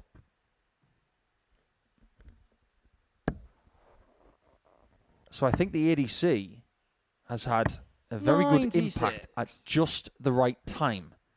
And because we are still getting the likes of Dowling and many other players like Ronan 100. McDonough, we need that footprint in such a darting nation to make sure that when the likes of O'Connor and 58. Barry and McGurk maybe aren't around as much, where are the next players coming from? 81. That does not happen overnight. That takes years of planning. And let's not forget Dean Finn, who we mentioned earlier on, won in the previous series, runner up the week before that. Oh, he's a mere whippersnapper. He's going to be around a long time. 140. What I will say is he plays darts better than he can 100. handle a Dylan, you curry. require 110. Story for another day. Yeah, just leave that one hanging in the air, so to speak. Because this is a match-winning opportunity for Dylan Dowling. 40. He's already had Dustin, one. you require 151. Does he get another poke? He does. 97. If he leaves Dylan, tops, you require 70. he's already got scoring on it. I think he's more likely to win this match if he goes to the bottom left corner. 16 for the ball. The treble is 99 for the match. Game shot. And for a Alamatch, Dylan 4-2 Dowling. win. And that means he equals out that 4-2 loss he suffered against Lee Evans at the beginning of the session. As for Dustin Straver, he's played well in both the games he's played so far, but he's got absolutely no change for it. So Dowling runs out a 4-2 winner coming up after the break. This could well be game of the day if Graham Usher takes on Jack Tweddell.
6 games down on this Monday morning here at the Live Lounge in Portsmouth. But before the break, we saw Dylan Dowling get his first win, a 4-2 success over Dustin Straver. The only player of 100% record still in this group is Nathan Potter. He's won each of his opening 2 and 2 decent performances as well. Victories over Graham Usher and Jack Tweddell sees him at the top of the table. 4 other players on 2 points, and Dustin Straver, the only player yet to pick up a win. Bottom of the table, 2 games played, 2 games lost. So into the middle portion of the session now, and this really could be game of the day as Graham Usher and Jack Tweddell go head to head. Expect it to be fast, expect it to be furious, and these two really do find the scoring radar we know they're capable of. Expect a flurry of maximums. And it's one of those games that if you look at the 180 market, possibly over 4.5 180s may well be the market for you. Remember, if you are having a flutter, 18+, gambleaware.org. But this really does have the potential to catch fire. First leg, it's Graham to throw first. Game on. I really hope you're right. Couple of games in. Very settled. 134. Let's see what they can do. But when you're playing game 7, and this is something we don't talk about. 41. You've got the first game of round number 3. And especially if you're Graham, your 46. game after this and the game after that are spread out. Graham plays game 7, game 11 and game 15. 51. So this is about as clustered as his first day and second day gets. 180. This is a really good time for him to go great guns and then take a break. 59. Graham, you got 141. Well, Graham Usher has got off to a turbo start. He's not going to find the 141, but luckily Tweddell's all the way back on 350. 74 left. 74 left. 81. That's more than fine. Look at his lead. More than half a leg. 100. Graham, you require 60. For a rather routine hole in the opening leg. Double Game top shot is in the found. first leg. 14 Graham dart to the Usher. gambler up and running. Now, how much do you weigh in terms of Second leg is head-to-heads at a Jack to throw particular first. venue in a Game on. particular tournament? Depends on the person. Some people are so oblivious 135. of their head-to-head records with people that it means nothing. But some are so in tune 100. with everything they've ever done. If that's the case, I do invest in it. So these two played in the same Group A in the previous series, 95. Series 12, Week 6. And Graham Usher won every single one of those meetings. 2 of them by a 4-0 scoreline and a 4-3 win 140. in the middle of it. So your point is, you think Usher likes playing Jack? 104. And I wonder whether it's a pace thing. Because pacey players want to play pacey players. And I know that sounds like an obvious assumption to 85. make. Jack, you require But Graham can just get 167. into a rhythm where he doesn't even have to think. 59. I think you're spot on. I'll give you an example of that in the next leg. 30. Oh no, Jack, you that did require not go well after 108. dart 1. So Tweddell has a chance to equalise. 100. What does Graham, Graham you do require on this number? 146. He is not one of those guys who likes to go 19s on 146. 134. Jack, you require 8. 2 4s to level up. Game shot in the There it second leg. goes. And we're Jack level at 1 Tweddell. apiece.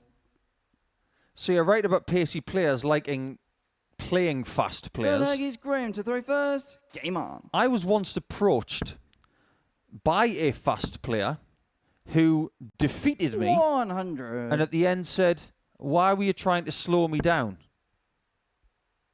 My response being, "Are you talking to me?" 100. I'd never slowed a player down in my life. But the philosophy of me being 81. slower than said player, they did not enjoy that.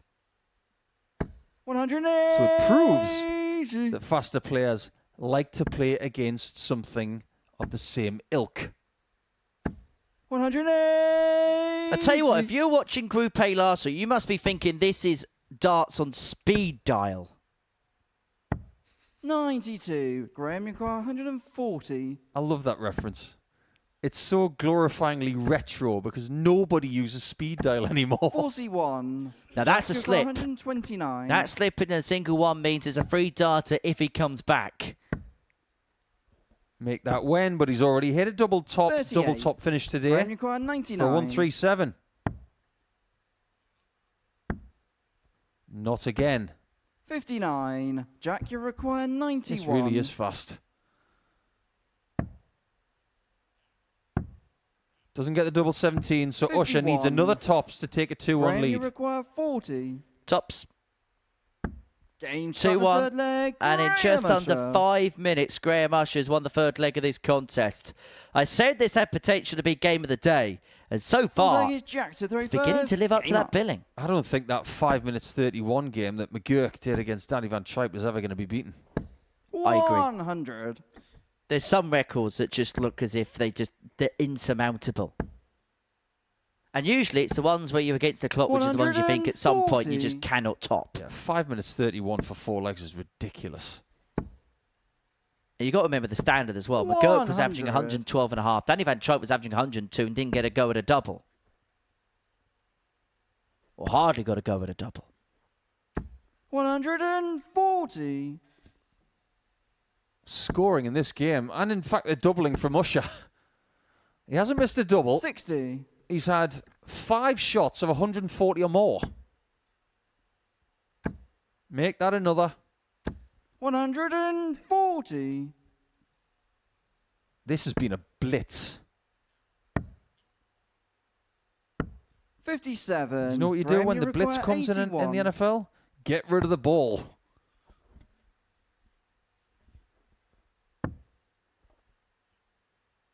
Look at the comfort he's 49. got in this leg. The scoring power has given him those 2 visits from 81. 100. Well, Graham, you Tweddell's require trying his 32. best to keep pace. Game shot in the fourth But leg. at this present Graham moment in Usher. time, Graham Usher is just in a league of his own. That's a 14 darter, not for the first Fifth time. leg is Graham And have a to look at that for 31st. scoring power pack. In particular, the 2 treble scoring of Graham. Yeah, absolutely brilliant. 100. Just because he's not on the tour anymore doesn't take anything away from the fact that he's a great player. And you know what? 29. It's not the scoring that gets my attention. And it's not the 3 out of 4 on the doubles. 100. It's the fact that he's just as good at double 16 as double top. 45. He's purposefully left double top and double 16 in this game. And he's hit them both with a plum. 100. And I get the sense that Graham Usher's more a player that plays on instinct as opposed to a tactic as to how to navigate the board. 30. Well, look at how fast he throws. Don't get me wrong, he's got great technique, but it's so quick. Which means he's got this 83. dexterity that lots of people don't have. 180. When he finds the second max of the match, Graham but he got shrugs his shoulders 118. because he expects this game to be over in a matter of potentially seconds. Double top for 118. 98. And that would have been some way to have wrapped it up. He's shrugging his shoulders because, one, he might understand that he can't beat Graham on this stage, and he's been playing Graham's 125. game Graham, you require at his 20. pace. Usher's dictated the tempo and a rather quick one at that. And in Usher double and quick a match, time, he's got the better of Jack Usher. Tweddell by 4 legs to 1. And that, another superb performance from the gambler. Back to back 98. In fact, he's averaged over 90 in all 3 of his games so far today. But that one, the best of the lot. An average of 98.5, 4 from 7 on the doubles. Jack Tweddell just could not keep scoring pace with him. Coming up next, Lee Evans takes on Dustin Straver.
Welcome back to the Modus Super Series. So before the break, Graham Usher got the better of Jack Tweddell by 4 legs to 1. What a pacey game that was. Usher getting the job done in 8 minutes and 4 seconds, averaging 98.41, was 4 from 7 in terms of his finishing in that contest. And we've already got to the midway point of the day.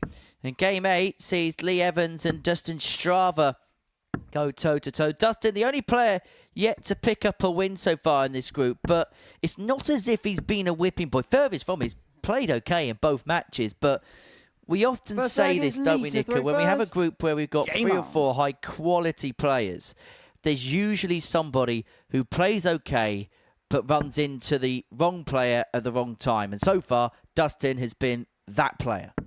44. Very fair to say, and at the minute he's thinking, what on earth have I let myself in for in this group, because everybody's playing so well. But I have an idea for him. All the pressure's on 140. Potter and Usher and others to win this group. There's no pressure on him to win this group. But I am going to confidently say that he will have a say in who does win the group. 125. Not necessarily a spoiler at this early stage, but he's someone who is not being taken for granted. 56. And when the pressure mounts on the people towards the top of the table, do you think they're going to be ready for him to put in a big performance? 60. Probably not. I just wonder whether Dustin may well be battle-hardened by the time Thursday and Friday comes. Possibly in a Group C, but actually when you look at the players in Group C, if he's battle-hardened, stays playing to a similar standard, probably gets out of that Group C. 100. That was a rather good second dart, wasn't it? Bulldozed his way into the treble 20. Shouldn't really be surprised by 95. Lee, you require 32. Evans has pedigree. And he has the first leg at 16 darts as well. Well, you mentioned Group C.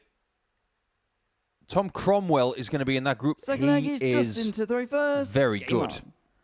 As is Terry Nash. And Carl Coleman's going to be here as well. 60. 3 of the players from this group are going to be in that one as well. A lot of people watching all of this, because we have a lot of regular viewers. 58. We'll say Dustin Straver's probably going to be in Group C this week. Okay, genius people. 80. If you think that, then who else is going to join him then? Pick 2 others if you dare.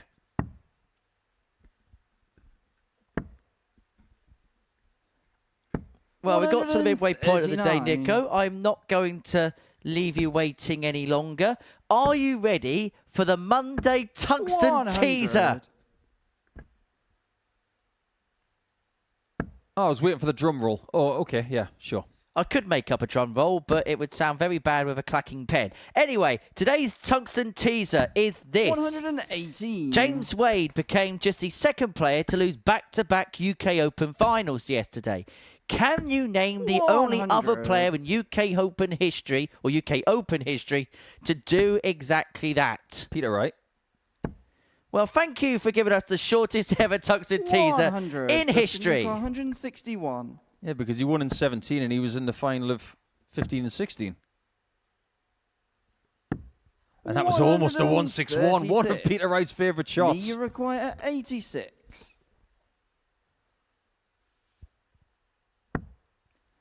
It might well be the ball for Evans. For 2-zip. Oh, beautiful. Evans. Absolutely beautiful from Evs. Do you know what? That dart gave off a different noise. It almost felt like someone had popped a cork. Gorgeous shot. You got to commend Wade, though, for making that final yesterday. Back-to-back finals. He got a little bit closer to Littler on this occasion, so maybe if he can make the final next year, he'll get a bit closer still. It felt like that leg before the final break where he had an opportunity to go in front, came to pass, and from that point onwards, Little will win every single leg from there. Do you know when he's going to win his next UK Open? James Wade, that is. 2030. 140. Because it's going to be 4 UK Opens in 4 decades. And at the age of 42, it's not out of the realms of the possibility he can do that. It's only 4 years from now. Exactly. And you look at the likes of Peter Wright, who peaked towards their late 40s. Who's to say that James Wade couldn't still ascertain that kind of level? 30. That is the first sign from Straver that he knows how difficult this group's going to be.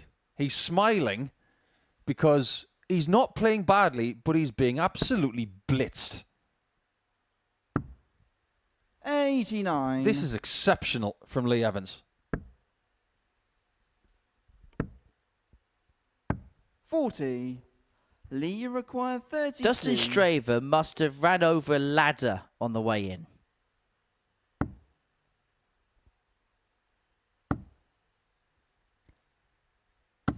Because everybody's hitting everything against him. 3-0 Evans, averaging 98. Fair to say that Lee's in pretty good nick. First. Game on. Mr. Consistency. Less than 5.5 minutes for 3 legs again. And he's not exactly known as Mr. Pacey.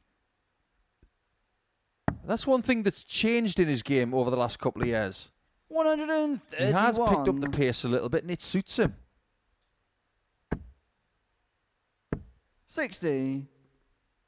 What might be occurring now is that Dustin might be looking at the situation as if to say, I can't win this game. It's going to have an effect on his mindset when he plays next, which is against Nathan Potter. Oh, 43. No. Well, it doesn't get any easier for Dustin because his final 2 games is against Nathan Potter and Graham Usher, respectively. Welcome to the baptism of fire, my friend. Yeah, that's like getting Barcelona and Manchester City back-to-back. Somebody sounds bitter about cup draws. I'm not bitter at all. You get what you get. That's the way it is. That's sport. 100. Although Danny Noppert's draw at the UK Open was a little bit devilish. But that is sport. Even Robert Thornton would say that was difficult. As Evans here looks at 76 to wrap it up. Average just underneath the ton mark. And following a little bit of a blip in his previous match. Well, he's found a bit of a blip by hitting the single 5 there. But recovers well with dart 2. Double 16. Game shot. Well, that another 9 immaculate display from Lee Evans, averaging 98.5. His second average today in the high 90s. He's doubling 4 from 6. Dustin Straver again is running into players at the absolute pomp of their powers. That the tail of the tape. Evans a 4-0 winner and a superb performance from Evs. Next up, we're going to watch Nathan Potter take on Dylan Dowling. And at 20-12, we're already at game 9.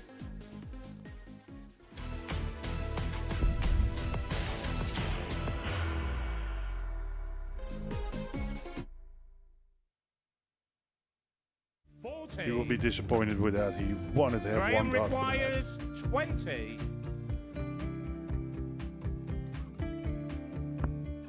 Graham Usher wins the first game of Champions Night, and it was an absolute ripper. He hit one of them on tops. He missed one on double 12. Which one is it? It's the hit. Outside opportunity for Andy Hamilton. Van der Velde should be getting a match start again here. He's already had one. Mr. Darter tops for the match to win 4-1. And Darter double 16 gets the job done there for Jurgen van der Velde. He gets over the line with a 4-2-6. Well, he got the tops, or did he just overshoot the single? Jimmy doesn't care. Jimmy just looks to eat this up to make the semi-finals for the second time. Adam Gablas has been eliminated.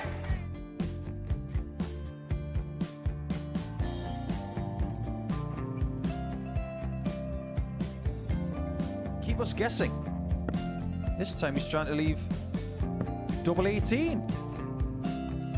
He knows best, and he takes the lead. He's 2 darts away from a Super Series final. He's 1 dart away. He doesn't need any more darts. Jeff Smith makes the Series 11 final.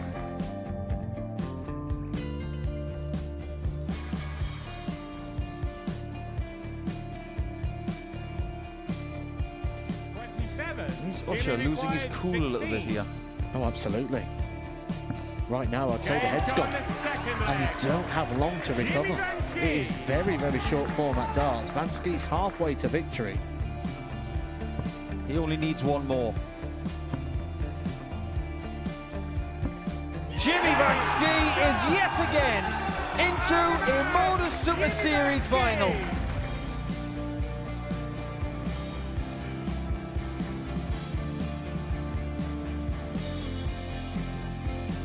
Flashback vibes. Can Jimmy Vansky do the same? Just needs the 1 treble here on the 19s. Finds it. For the ball. 101. Oh, unlucky. A lot of pressure on it. He's going to split it. 2 darts for double 4 for the match. Game. Shot. And the Modus Super Series 11 champion, Jeff Smith.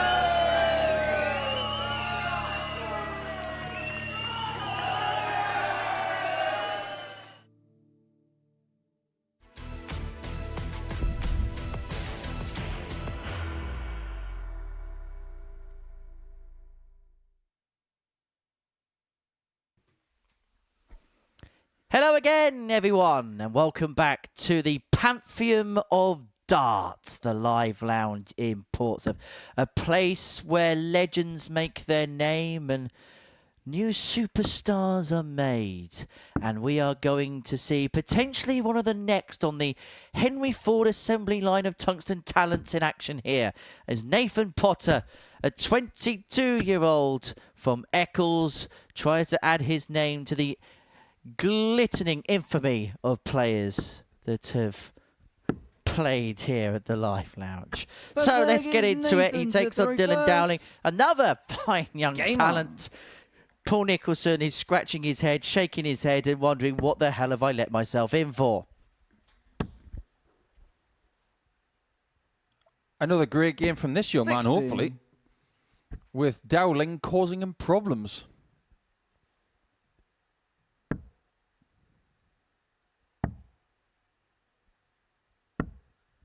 This genuinely has been one of the best Monday morning sessions we've seen. Great standard, great pace, and it promises much for the rest of the week. 100. Now, these two could have met recently in Development Tour 2. However, 55. A young man by the name of Sebastian Białecki decided to beat them both. Plays a superb stuff at the moment, Seb. Actually, very much in the reckoning for the race to get to the World Match Play at the Winter Gardens in Blackpool come July. 134.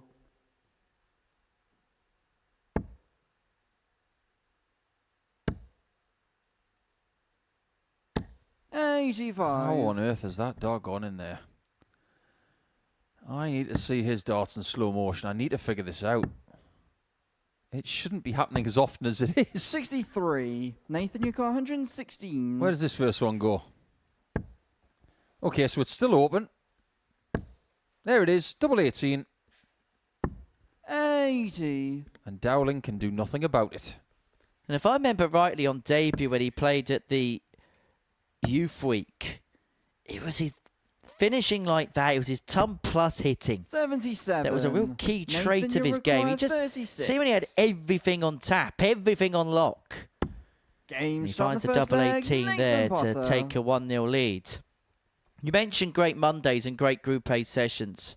Second And this leg is Dylan to throw up there with first. some of the best. Game But I on. do remember one 3 years ago.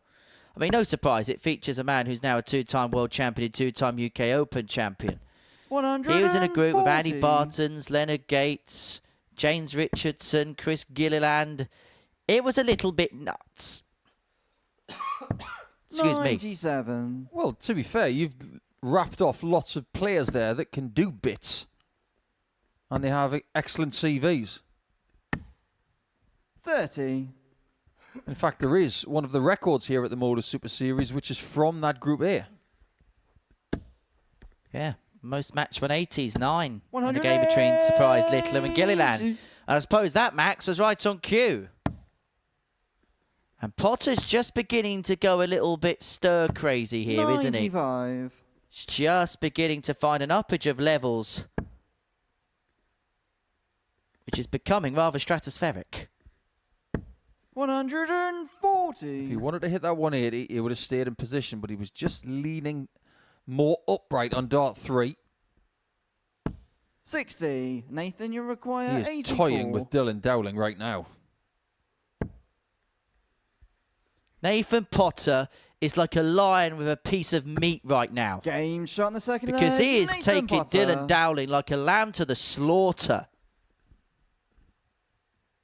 The leg is I'm not even sure how that double 12 went in. Game on. He's playing darts a way that I've never seen before.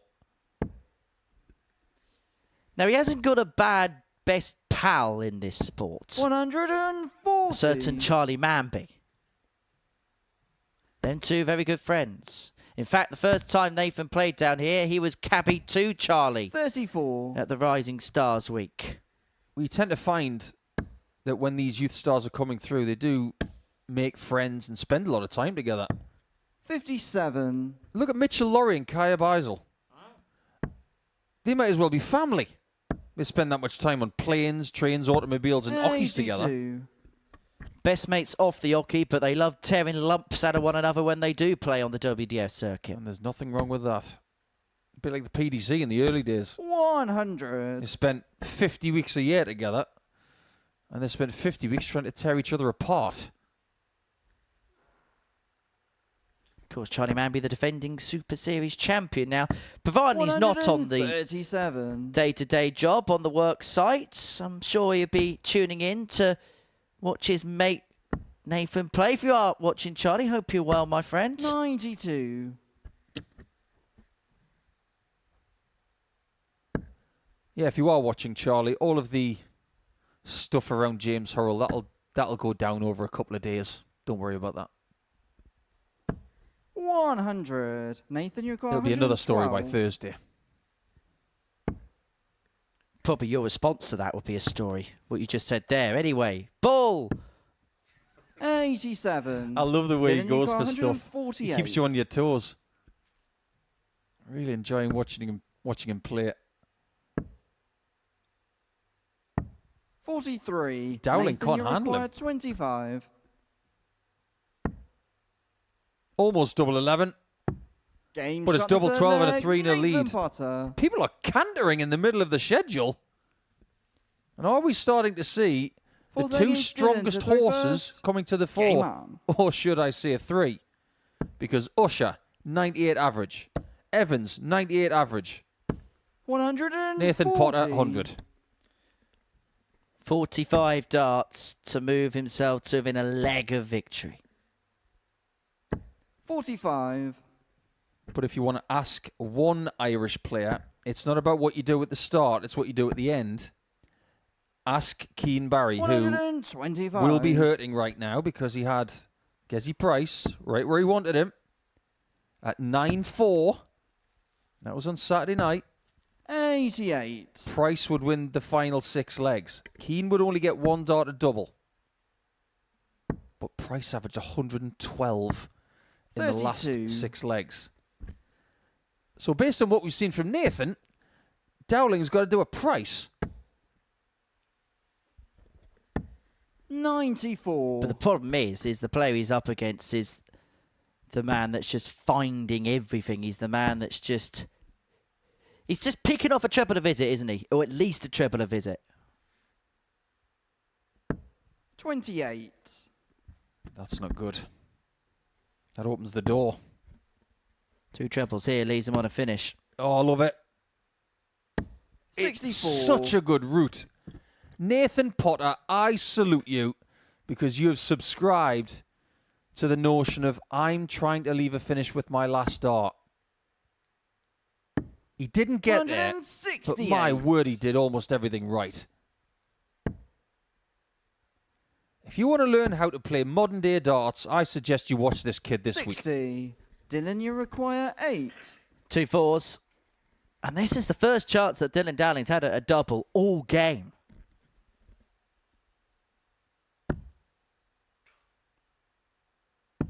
Okay, 4. what happens next then? Nathan, you require 150. Ah, so we didn't look into the bag of tricks. 66. Well, picks up a Dylan, you treble with the last to require leave himself on a 4. 2 dart if Dowling spurns 3 more. And now he's in the madhouse. Game shot. And the he fourth manages to leg, find Dylan no panic, back to Dowling. 3-1. Potter forced to serve it out. 5th leg is Nathan to throw first. Game on. I wonder why Dowling is shaking his head. Is it because it took him a little bit of time to get over the line when he doesn't really have that luxury anymore? 180. In that case, we can completely understand that. And even as he tries to get a foothold in the 58. contest, Potter shuts him down by piling in a maximum. That's the only thing, the only block we've 41. kind of seen so far is 1 or 2 darts just straying off to the left. There's not really been too much that we could be critical 57. of him. Not at all. Silence from over here. How does he do that? 140. How on earth does he do that? He's doing reverse Humphreys. 96. Nathan, you require 140. And that is sat perfectly. Double 10. 130. And perhaps the biggest surprise when you consider the way he's been finishing today was the fact he missed. I love the fact that he's disgusted that he missed the 140 checkout to win this game by 4 legs to 1. 134. Just goes to show the levels he Nathan, you expects from require himself. 10. Game And he's shot certainly and going match, through the gears. And Nathan that's win Potter. number 3 for Nathan Potter. A 4-1 success over Dylan Dowling, averaging 95.5, 50% in terms of his finishing. And he now heads into the final portion of the day in a very good position. And playing some very good darts, as you can see on your screen there. Coming up next, Jack Tweddell takes on Lee Evans.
Welcome back to the live lounge in Portsmouth, where before the break we saw Nathan Potter make it 3 wins out of 3 on this Monday morning, having got the better of Dylan Dowling by 4 legs to 1. Really good performance there, average of 95.5, 50% on his doubles. He's the only player still with an unbeaten record so far in this group. 3 wins out of 3, 6 points to his name. Graham Usher and Lee Evans on 4. Jack Tweddell, the ADC Global Champion, with just the 1 win so far. Same with Dylan Dowling, whereas Dustin Straver is the only player yet to pick up a win, and he takes on Nathan Potter in the 4th round of fixtures. We'll see Nathan again in a couple of matches' time, but next up for us, Jack Tweddell takes on Lee Evans.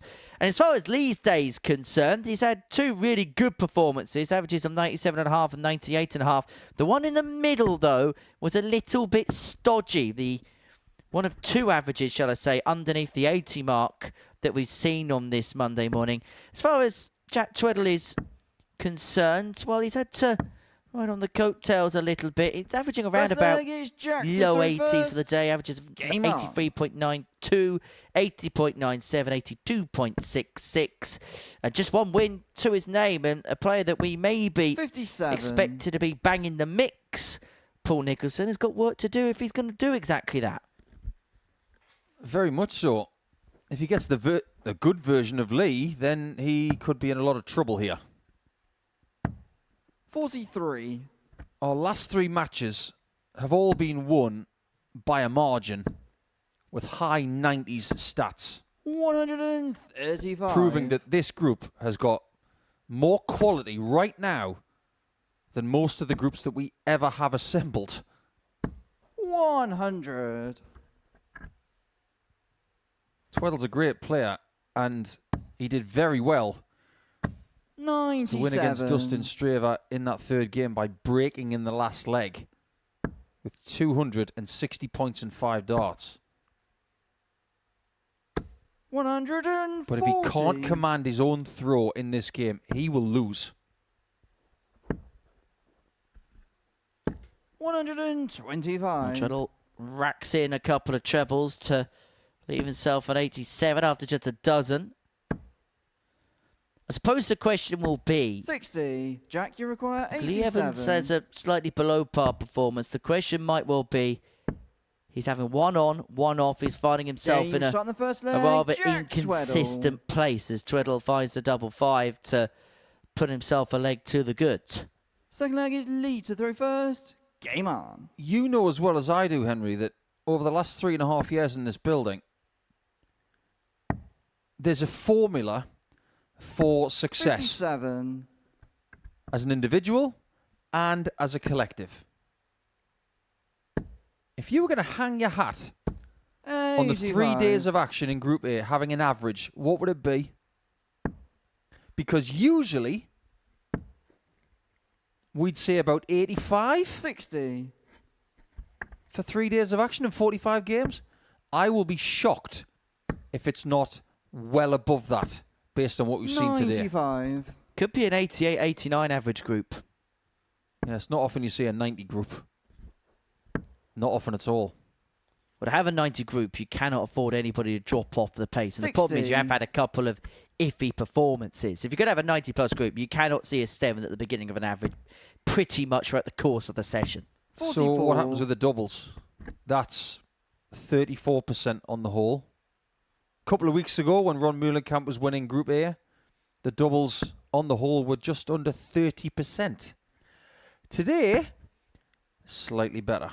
Well, let me give 60. you the double stats for all the players that have won today. 4 from 5, 4 from 10, 4 from 11, 4 from 9, 4 from 9, 4 from 10, 4 from 7, 4 from 6, 4 from 8. How many times did you say double digits there? Not many.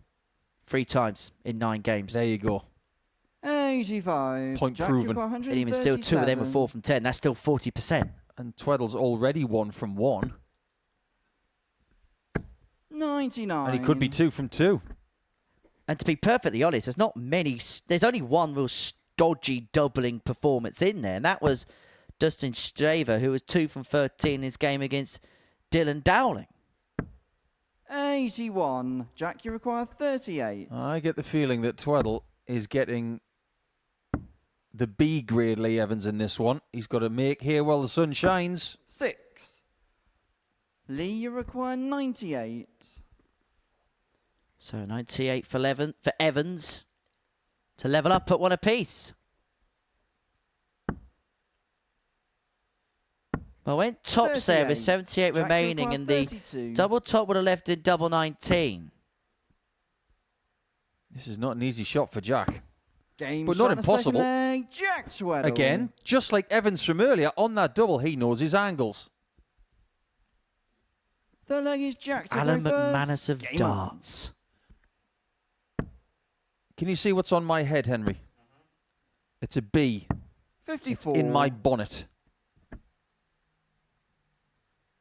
And I'm going to get it out of my bonnet right now. Because we have a lot of media in this sport now, don't we? We have a lot of 125. large news organizations telling us all sorts of things within this sport, like someone did this and someone did that and someone's 40. got a girlfriend. Did you see a great deal of press about Jack winning the ADC Global? No. I didn't either. 100. Which is shameful. Because his story is unbelievably inspirational. 120. What does that tell you about 2026? It's kind of a pity, isn't it? But we're not like that here at the Modus Super Series because we're going to laud Jack Tweddell for all that he is. Great dart player, cracking lad. What an inspiration, using darts as a rehabilitation 47. tool, and now he's a successful dart player. Love it.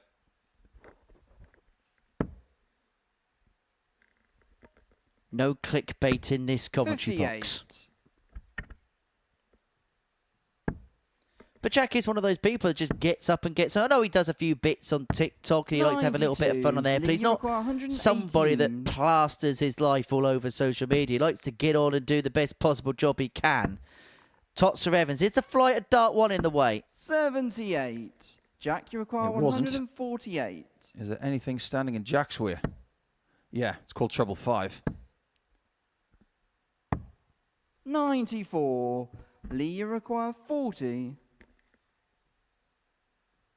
I bet he's glad he missed it high now.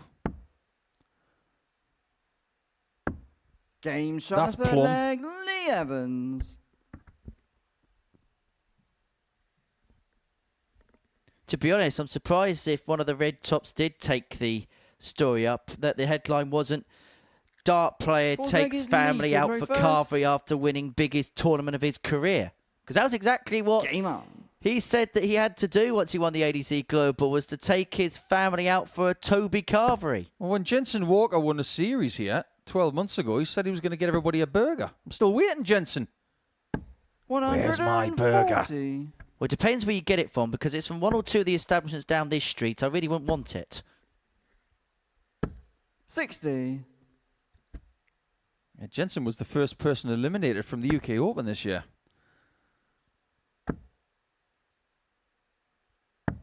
42. Everybody celebrates in different ways.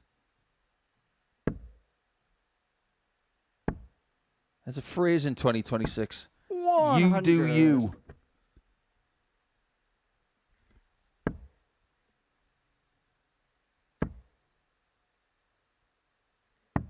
$47. Well, this one's just gone a little tepid. Somebody's got to turn up the heat. 97. Evans has been averaging in the 70s all of this game. Tweddell is not looking at stats right now, but dart players are smart. They know when someone isn't playing their best brand. And Jack will be thinking to himself, I've got to beat this guy right now because he's not 121. fully on it.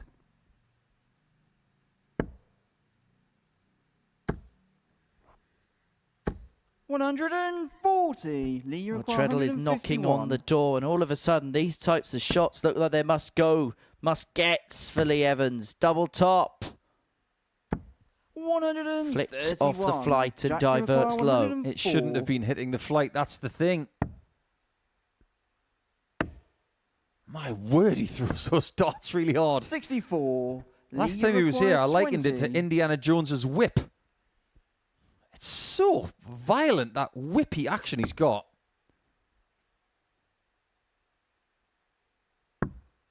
Gotta go. 15. Jack Has to it surrounded. require 40. But Jack's in charge.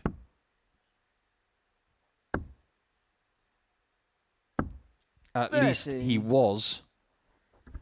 Lee And so require Evans. 5. Back for 5.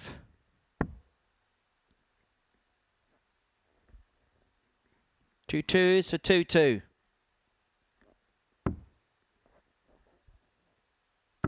Game And a shot level the fourth game we leg, have. Lee Evans. It's the ultimate Desmond moment, isn't it? 2 twos for 2-2. Fifth leg is Jack to throw first. The only thing missing is Game Lee on. Evans in a 2-2, which is not going to happen. I hope it doesn't. Halloween's a long 100. way away. But Friday the 13th is only a few days away. That's this week. Second in as many months. The good news is, in 2026, there will be no Modus Spooky series. Well, at least I hope not, because the Halloween this year is on the same night as Champions Night in Series 15. The Series 15 Champions Night is Halloween. Indeed it is, yes. My word, what an 100. occasion that's going to be. Fancy dress will have to be mandatory. I'll come as will for the in-betweeners. 180. We said it was mandatory.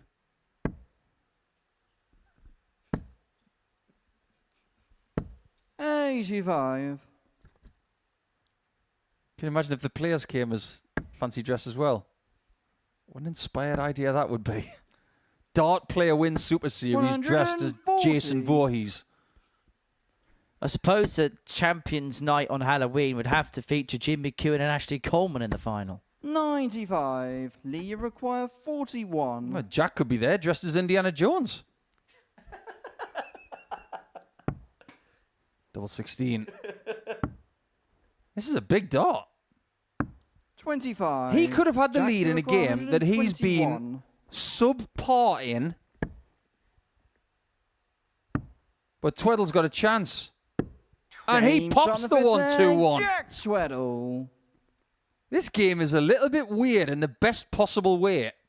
Sixth leg is Lee. Evans to has throw been first. second best. Game He on. has a chance for the lead, and Tweddell denies him. Well, he was looking at those doubles for an 11/12 dart leg and then never got another look 57. in. That was how good a leg and how good a recovery that was from Jack Tweddell, who just about wrestles the lead back in his favour. 135. Now how big were those darts at double 16 and double 8? Even bigger in retrospect. 83.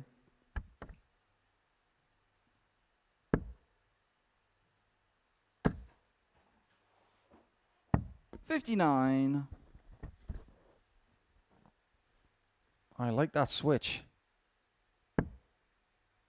Worst case scenario, you leave the 7 at the end, you can stay straight to leave a finish. 180. And that's exactly what Tweddell will be looking for. He might need one of those if he wants to win 4-2. 99. Just looking at the treble there to leave himself on the big fish. So Evans here at 6-1-8-1 to take us all the way. And if the previous round was a flurry of brilliance from three players that dished up their opponents in no 139. time at all, this has been much more of a battle. Two have tangoed in this one. Good, because it takes 2 to tango. 44. One person tangoing, You require 42. just not right.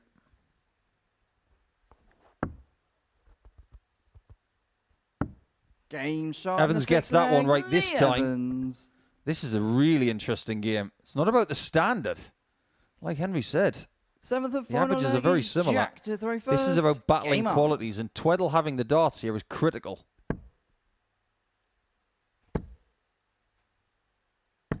$55. But that's an opening. This is a day where Tweddell only has the darts twice. He did not win when he had the darts the last time against Nathan 60. Potter. He was broken in leg 7. If he's broken again, the only chance he's got to win more points for the rest of the day is against the throw. 100. And that puts extra pressure on tomorrow when he has the darts 3 times.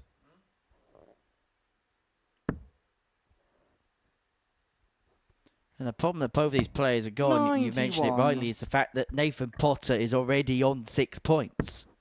He's kind of broken the back for what he would have felt was par for the course for the day. 56. To a certain extent, anything that he gets from here on in is a bit of a bonus because everybody else is beating one another. Absolutely.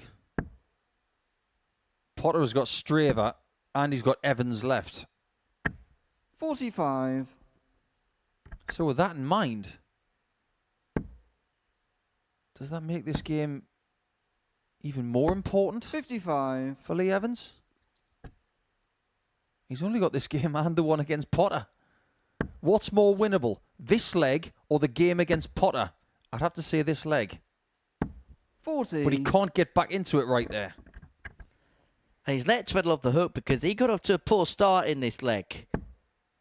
But he's being allowed the luxury of time. Picks up a 95. big treble with the last to leave himself on a finish after 15 darts.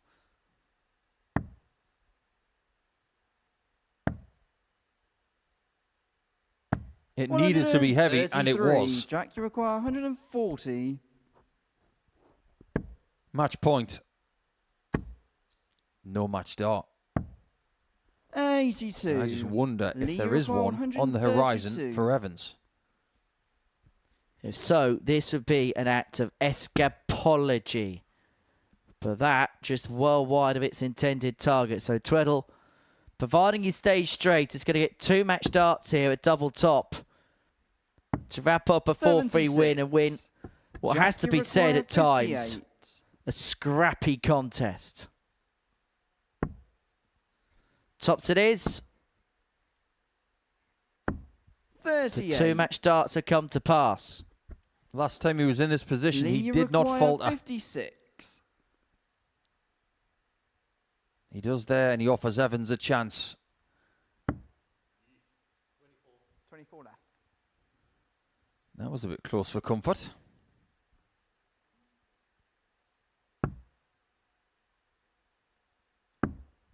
$44. Now they've both had multiple darts to win this Jack, match. you require 20. Very symptomatic of what we've seen over the last 15 minutes. Chances are plenty. Perfect guide. Now chasing the 5s No and chasing score. wide, and Evans is going to get 3 more. Does he need Lee, 3? you require 12. Turns out Jack needed more than 5.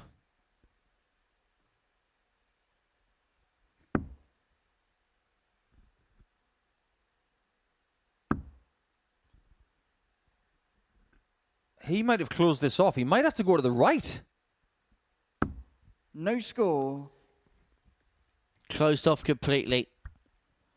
And it's like Jack, you past the require parcel 20. or past the points. Game But shot, Jack Tweddell and the match, eventually Jack brings this Tweddell. game to a close. A scrappy contest, but it is one which is won by the Swindonian. He beats Lee Evans by 4 legs to 3 to move on to 4 points in the group. Coming up next, Graham Usher takes on Dylan Dowling.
Welcome back to the Modus Super Series. Before the break, Jack Tweddell got the better of Lee Evans by 4 legs to 3. Scrappy contest, but for Tweddell, he moves on to 4 points in the group alongside Lee Evans. And that man in your picture there, Graham Usher, who's looking to join Nathan Potter on 6 when he takes on Dustin Straver in game 12 of the session. He takes on Dylan Dowling, who has picked up a win today. He got the better of Dustin by 4 legs to 2, average 88.5 in that contest.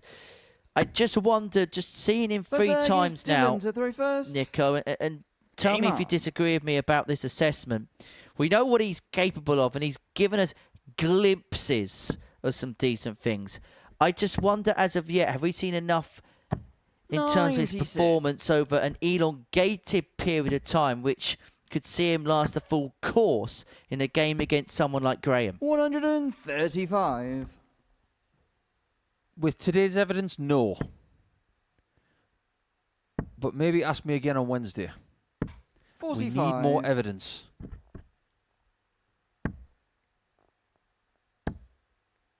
We've got a lot of evidence when it comes to Graham. 45. Been there, done that, won the medal, won the trophy. Probably got the T-shirt.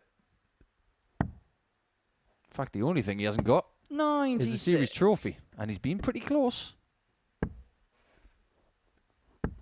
Series trophy. He now really missed out as well, and 100. picking up the Champion of Champions title, which was our big curtain closer at the previous venue in Southampton. Got through to the semi-finals. Hit a 9 darter that week. 140. Yeah, Jimmy Mack won that one, didn't he? Yes, beat Conor Heenahan in the final. 81. Dylan, you require 124. Yeah, he's probably had the best performance in the history of this place. Or should I say, this whole project, because it was in Southampton. The kind of performance 38. that you may never Graham, witness you again. 140. It was that ridiculous.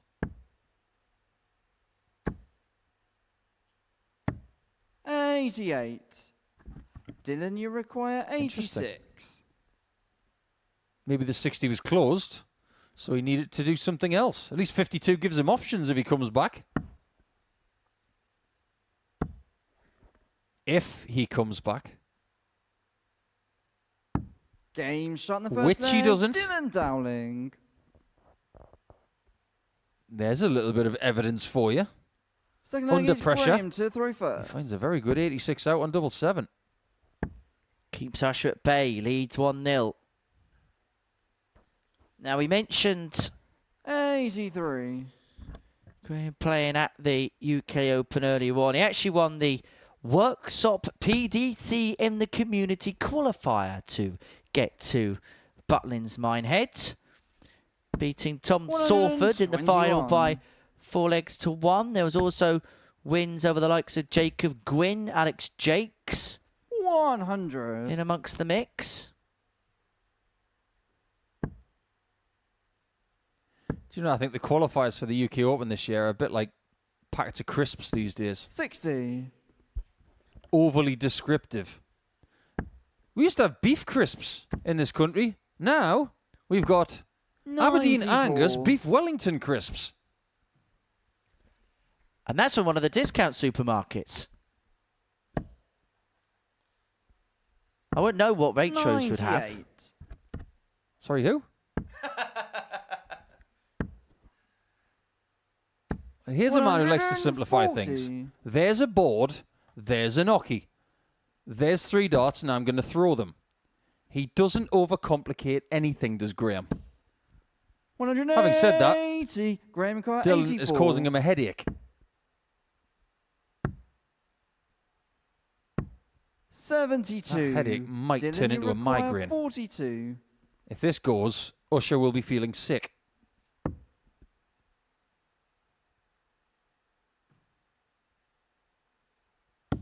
Game That shot is in the second such a leg. beautiful Dylan leg. Dowling. 14 darts and a 2-0 lead.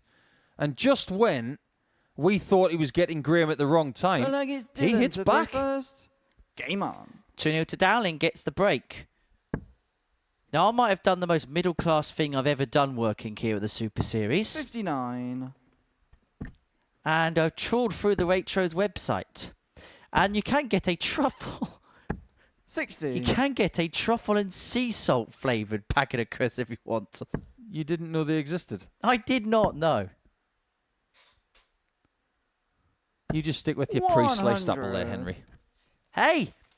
Apple and grape snack pack, 60p. 60p! Is this a darts production or some sort of 85. shopping channel?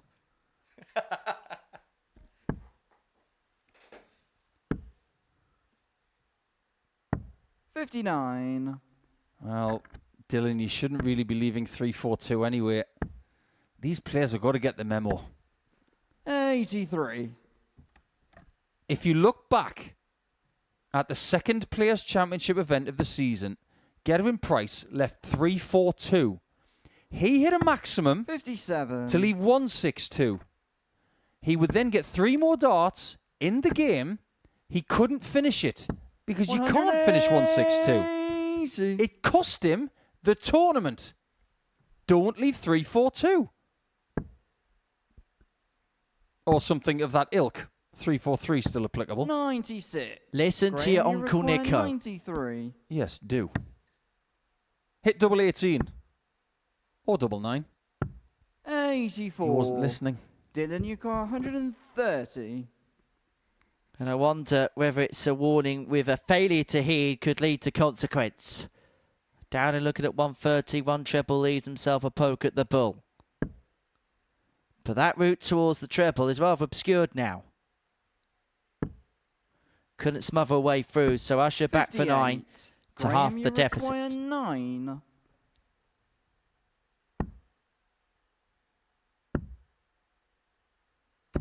Game shot. Usher does the 9. Graham Usher. Well, that's going to be clipped up. For the leg is He's Graham had a to the 9 very before. first. Game on. But that was a crucial 9 to get back into this match.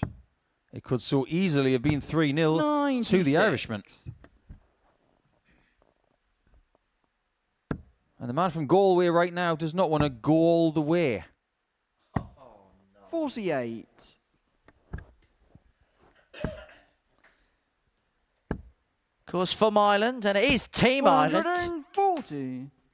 that are defending the international pairs title. You'll find out who will be playing in that particular tournament at 40. 3 o'clock this afternoon in a special Pluto TV broadcast.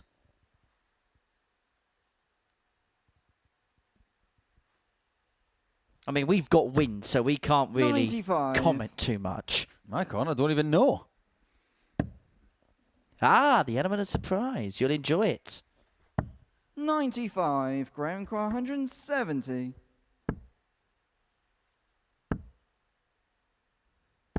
60. This game has not been going very long, but it feels like it's been going longer than it has been. 134. Graham He's Cry got time on his side to 110. make it 2-2. 78. 2-2 it might still be. It should be from this situation, but how handily can Dowling leave it? Yeah, you can leave it okay. 134. Graham, you require 32. Game shot on the fourth. Just like that, it is Graham 2-2. Usher. The person who's got the toughest job right now is the referee.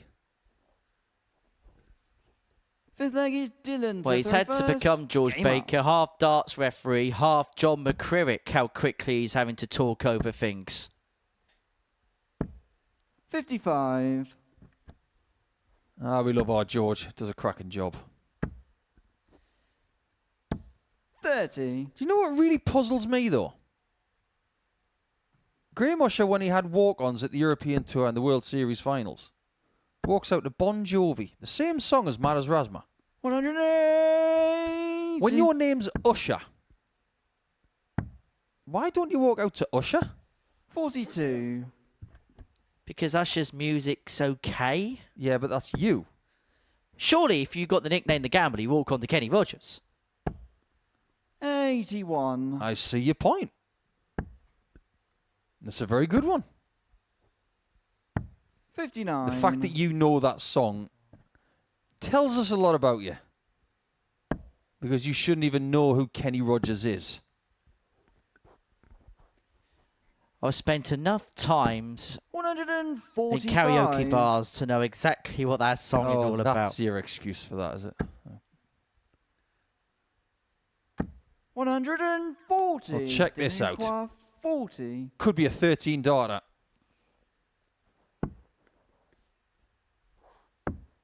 Game shot. It's another 14. Dylan Dowling. And again, he takes the lead. Is he answering any of your questions, Henry? You paused it at the start of the game. Well, we knew that there was a level in the locker, but I suppose if you looked at the evidence of the first few games, he hasn't been able to do it leg in, leg out. And he's doing enough here to keep his neck above water. I think the biggest question would be is if this game went all the way. That would be, 28. for me, the acid test. He's just seen Usher start with 62, and his response was 28. 180. Look what Usher's response was. My honest opinion on Dylan, having seen him now for 4 games, is there is no doubt there is talent there. 59. I just wonder if he's still just a little bit raw. And maybe throughout the course of this 99. week, on the job, on the fly, we will learn different things about him, and he will learn different things about himself. I don't know whether it's the shirt. I don't know whether it's just because we miss the guy 41. here in Portsmouth, but he kind of reminds me of a young 160. Gigi Mathis. One of our favourite people here. 140. Yeah, tremendous Australian dart player. We wish him well when he's playing at Belconnen this weekend in the ADA Tour in Australia. And looking rather well as well, it has to be said, as Dowling piles in a max. Maybe academic, because we're going all the way. 14 darter for Graham Usher. You're going to get your answers too. Let's see what he can do with the darts against a very explosive player. Look at that. 14 darters, 3 of them. 54. Just for context, 14 darter is 107 and a bit. The average is here 87 and 90, so it has fluctuated 100. a little bit. Which is effectively telling us on throw they are hitting their opponents hard, but against the throw they've not really provided much opposition. 57. If you didn't fancy Graham before the last visit, fancy him now. 140. Because sometimes it's experience that gets you over the line in games like this. 100.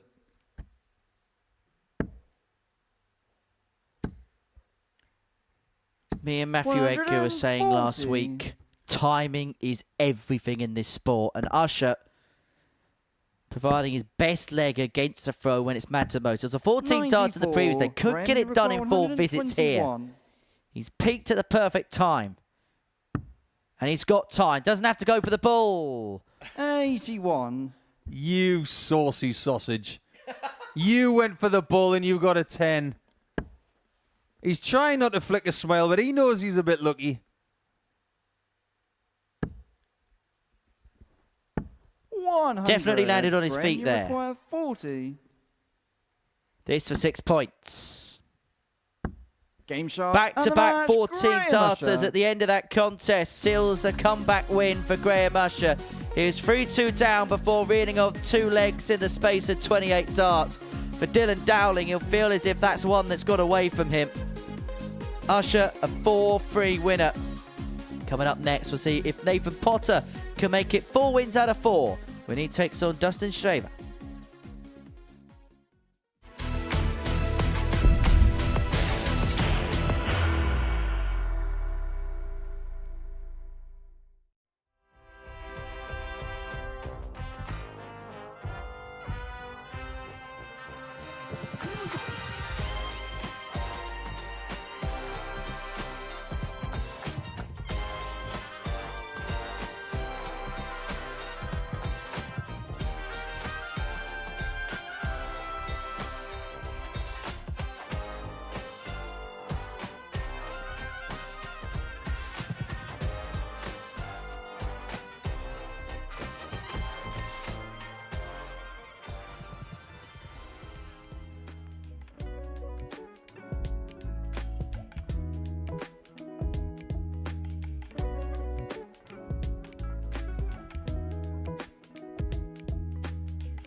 Welcome back to the Modus Super Series. Before the break, Graham Usher got the better of Dylan Dowling by 4 legs to 3, average of 92.5. 4th and 13 when it came to his doubling. And he moves on to 6 points in this group. Next up for us, that man in your picture, Nathan Potter, looking to make it 4 wins out of 4. And he can do exactly that if he can get the better of Dustin Straver in this contest. The Dutchman, who's played some decent stuff today, of that there's no doubt, but is still searching for that first win. And look at some of the performances he's had against him. Now, probably the one that may have got away from him was the match against Jack Tweddell. But he hit a 180 followed by an 80 checkout Tweddell on the last leg to take it away from him. He was then hit with a 4-2 defeat to Dylan Dowling in the second game. Dylan was 40% on the doubles, and then in the third one, he was on the receiving end of that 98.5 average from Lee Evans. 4 from 6 Edwards in terms of his finishing. Straver was restricted to just a solitary dart to the double. And against Nathan Potter, it doesn't get any easier. In fact, based on performances today, possibly the hardest game in this group. 140. Possibly indeed. He is the undefeated player. He will play 2 of the next 3 matches. The next 45 minutes will signify just how good this day is.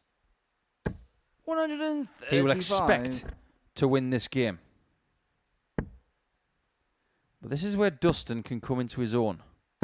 135. Nobody's expecting him to win this game. Let your opponent shoulder the pressure.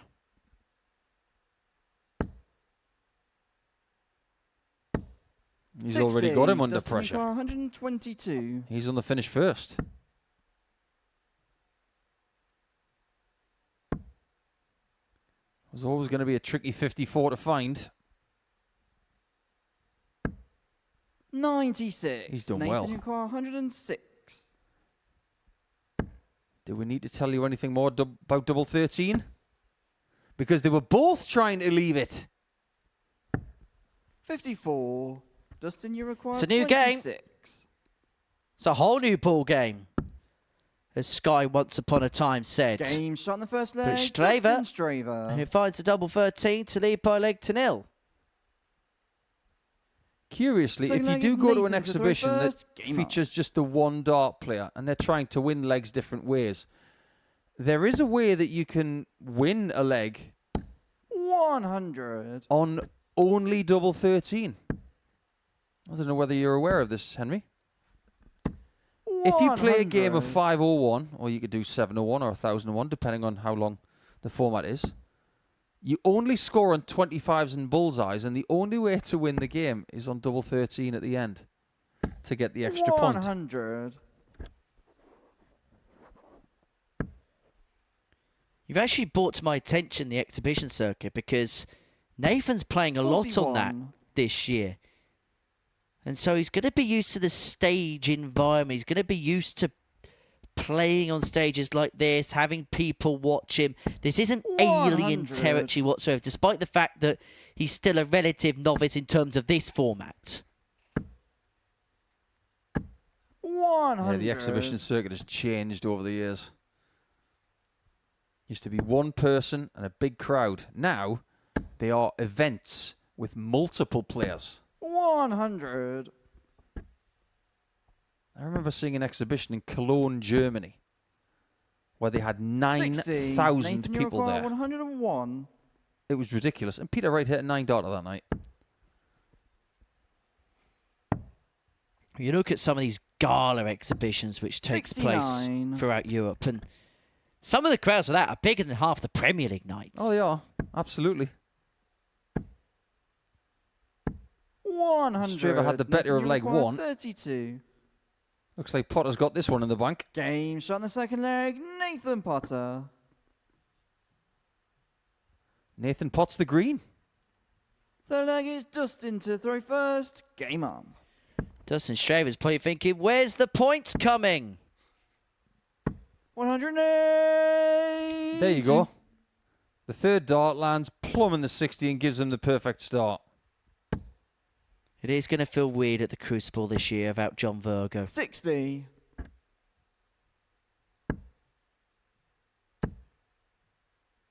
Sports have their synonymous 140. voices.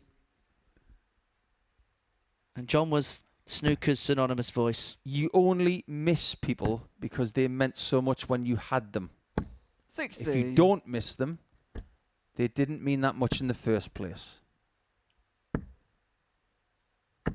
81.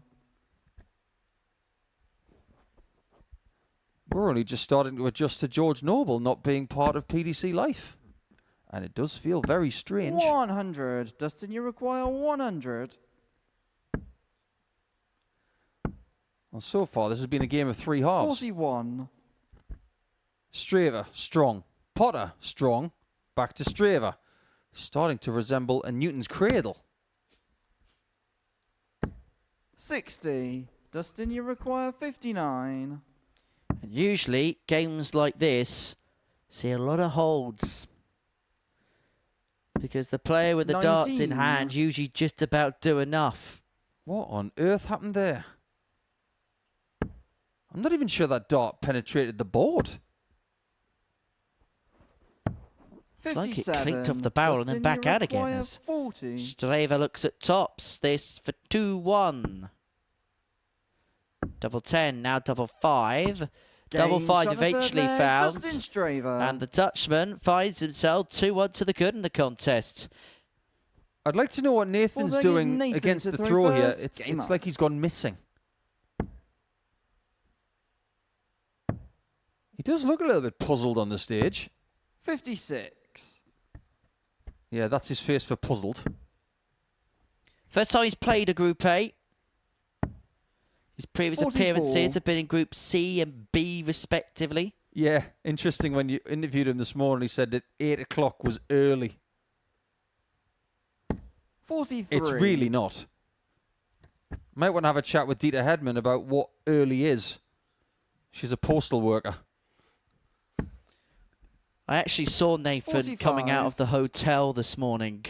Had a little walk up the road to the venue with him, and typically of somebody of his age, the drink certainly wasn't water. It was a bit more energised than that. 58. Yeah, I'm not really an energy drink kind of guy. 100. First thing I have in the morning is a ginger shot. That wakes you up.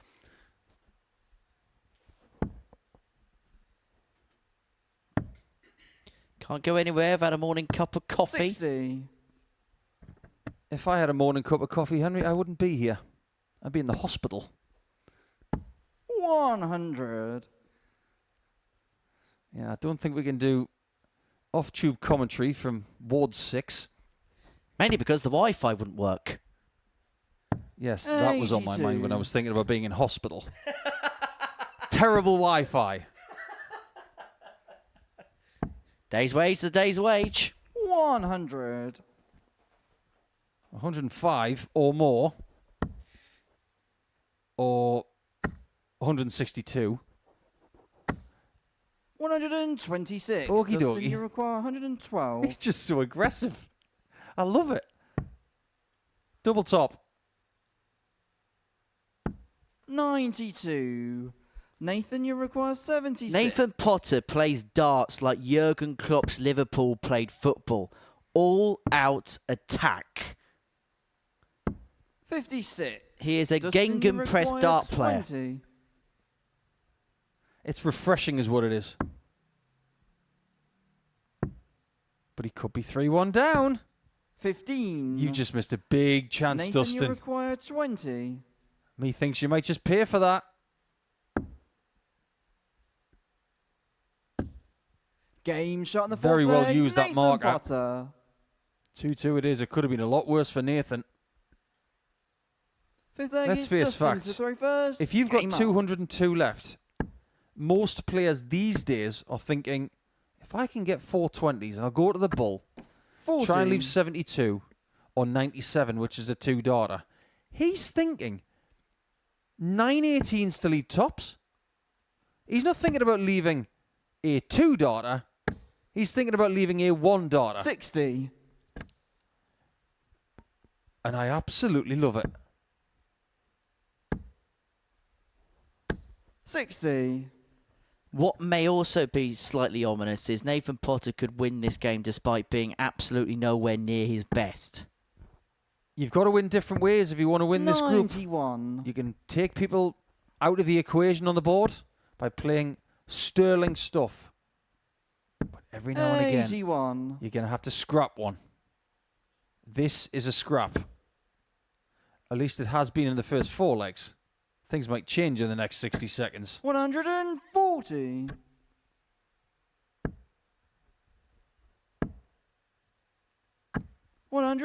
Oh, great pick-off. Okay, not enough to leave himself on a finish, but he's posing the question to Potter, basically saying, how well can you set it up? 170. Okay, that's good. That's good. If that's good, I fear to think what brilliant is. 140. Nathan, you require Great setup 40. from Dustin.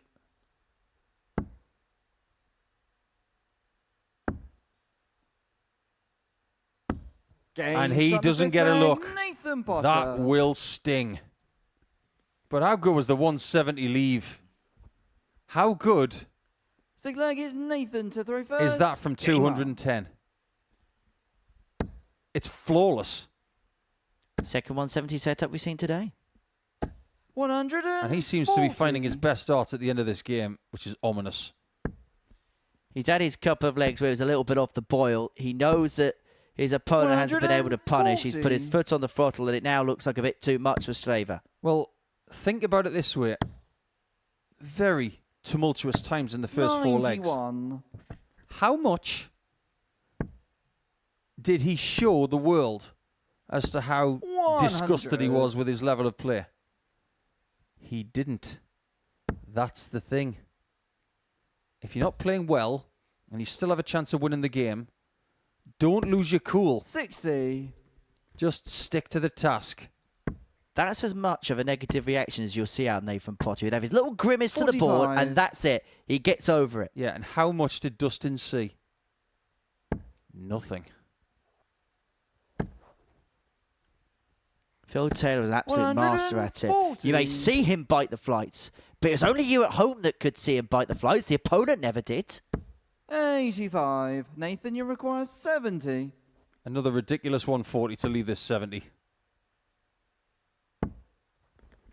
For 4 wins from 4. And yet again, Nathan Potter finds his best starts towards the end of a match. The first 4 legs, well, Dustin did have chances. He could have been 3-1 up, but Potter was just too good when he was given the chance to win leg 4, and then he did not look back. 4-2 victory for the lad from Suffolk. And when we come back after the break, it's the final round of fixtures with Dowling against Tweddell first.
We're into the final round of fixtures on this Monday afternoon, and what a Monday we've enjoyed here at the Live Lounge in Portsmouth. Before the break, the pinner Potter, Nathan Potter, picked up a 4-2 win over Dustin Straver. He's now 4 wins out of 4. He can complete the card if he gets the better of Lee Evans in game 14 of the session. Elsewhere, Graham Usher, 3 wins out of 4. He's on 6 points in the Group A table, with Lee Evans and Jack Tweddell on 4. Dylan Dowling with a solitary win, and Dustin Straver at the bottom of the group, the only player yet to pick up a win. And we're going to see Dowling and Tweddell bring their days to a close here.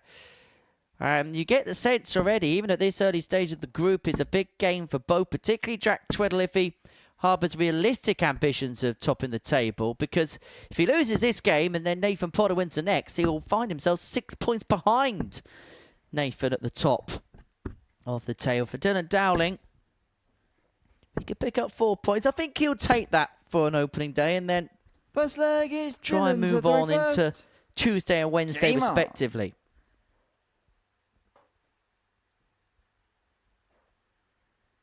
One thing we know about Series 13 is that if you're on double-digit points at the end of Tuesday, you stand a chance of winning the group.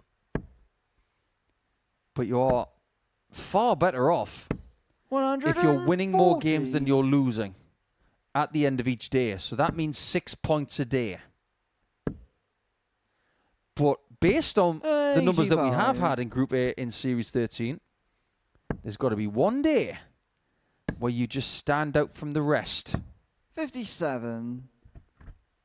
Not everybody can do what Tommy Morris did and what Ron Meulenkamp did in winning 13 of 15 games. 81. Predominantly, it's going to be 3 out of 5 games one day, maybe 3 out of 5 games the next, and then you've got to have that 4 out of 5 on the perfect day to get the Group 1. So when you've got the possibility of getting 4 points instead of 2, if you want to win this group, this is a must-win game.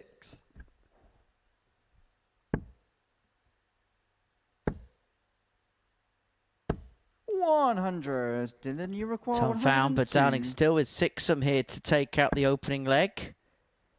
And it may well be his first top on the stage, but double 16 goes a begging. Can't take my eyes off his grip. His hand is actually pointing to the side of the stage when he throws.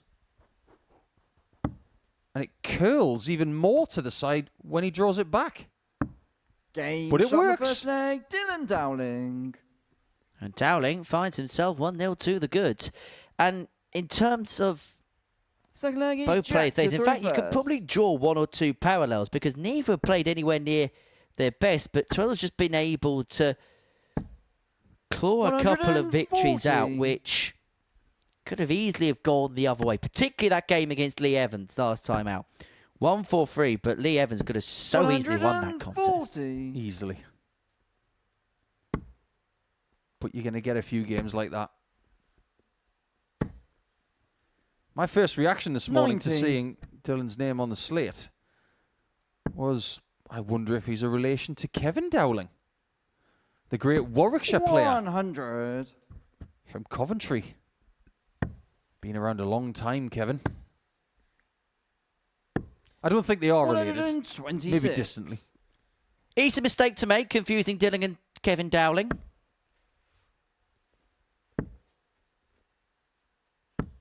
Easy 3. Jack, you require 145. 145 for Tweddell. Yeah, luckily for us, there's only one Tweddell. And his name's not Beth. 60. Great gymnast. Yeah, not as good as Max Whitlock. Yes, how many dart players have got gymnasts 52. with the same Jack, surname? You require 85. I don't think we've got a Biles in this sport. But we have got a bull. 46. Dylan, you got 126. 126. Treble leaves the bull. Can't get there. So what does Tweddell do? Well, here's the thing, Jack. The 43. thing for the day has been Jack, double you require 13, so just go 39. 13 double. Of course you won't. because you're sensible. 29. Dylan, you And require so Dowling will 83. return for 83 to double the lead to 2-zip.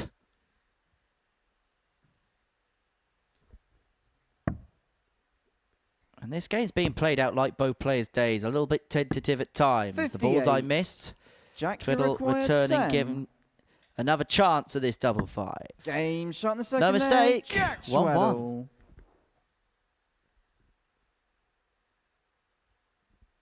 The leg is Dylan to throw first. Game on. You got me thinking now about 58. famous dart players' names in other sports. Taylor, you'd have to go with Katie Taylor, the very, very famous boxer. 19.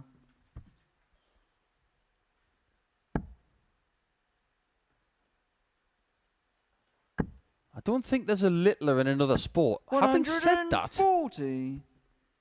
a lot of people don't remember that Luke Littler is not the first 135. Littler in darts, because Karen Littler was an England international a generation ago, 58. even before Luke was born. I've just been told in my ear by my brilliant producer that there is an Australian table tennis player 123. with the last name Littler. Richard Littler. Someone's got ChatGPT. 42. Of course, you've got Jake Humphrey. He doesn't play sport, 100. just No. talks about it. But he knows all about high performance. I want to go down that angle. What about Barry Humphries?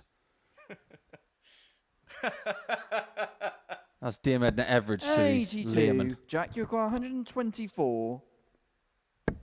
For the lead. No bull here. And no treble 39. 18 either. That's a slack Dylan, you last require start. 121. So 1-2-1. Down for treble 17. Bull. Missed it in the previous leg. Misses it again there. 82. Jack, you require 85. This should have been easier. Can he find the bull? 40. That he can't.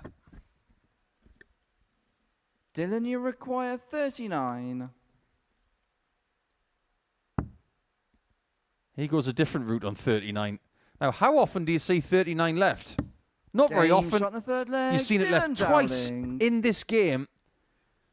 But it's Dylan who can take it. And the lead is his. And that's Four-legged Jack conducive to throw one thing first. and one thing Game only. on. Wild darts. Darts going wide, whether it be at a double target or darts going wide 60. and wildly of the bullseye. You don't leave numbers like that if you're playing well. Simple as that. No, you don't.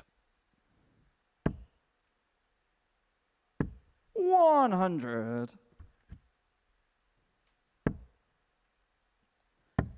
James Wade. Dwayne 98. Wade. Played for the Miami Heat with LeBron James. So there you go. No disrespect to James, but 100. Dwayne Wade is a bigger deal. He won the NBA championship. Great basketballer. 100. Hey, if it's NBA in around the 90s and noughties, it was a big deal. Did you see that NBC throwback broadcast on Tuesday night? 96. That would be a no. You must be shocked that I didn't. I need to show you some videos in the break. 180. Incredible. Just like that, Max. 43. This Jack, game you could have been so require different for Jack. 63. It's a good job he's got some breathing space here. 23. He's been messing around on the doubles a little bit throughout the course of the day. That is something that just needs to be a bit tidier come tomorrow. 130. Jack, you require 40. Don't mess around.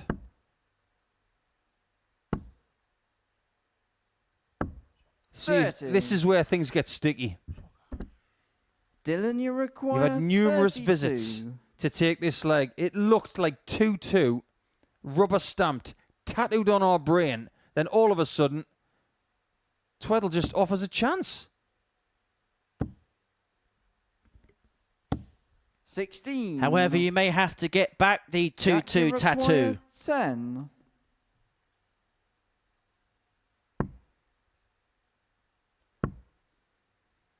Or maybe that is a No taboo score. subject because Dowling's going to get Dylan, 3 you more. require 16. This is not a question of Dowling winning this leg. It's Tweddell losing it. But he hasn't lost 12. it yet. Jack, I'm going to you retract require that previous 10. statement because they're both losing this leg.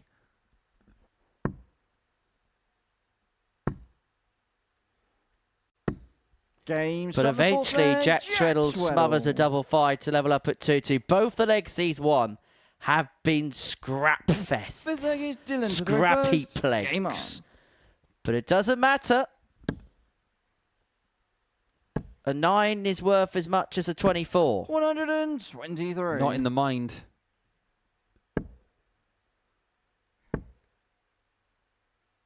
$140. It's really hard to recover from a leg like that, whether you lose it or win it. Just damages the confidence a little bit. 180. Well, apparently not. Because they started this leg rather well. 85. That's the dart he's trying to get rid of. That wild one dart.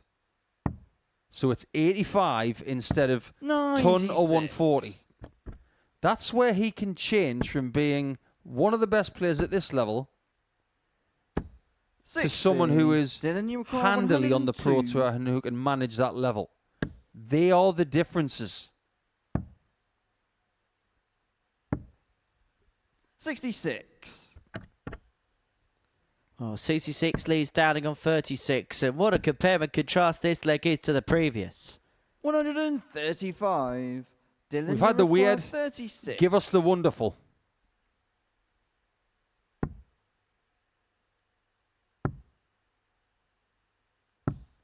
No thanks, we'll just have a bit more Jack, weird. you require 81. Tweddell thought he was out of this leg.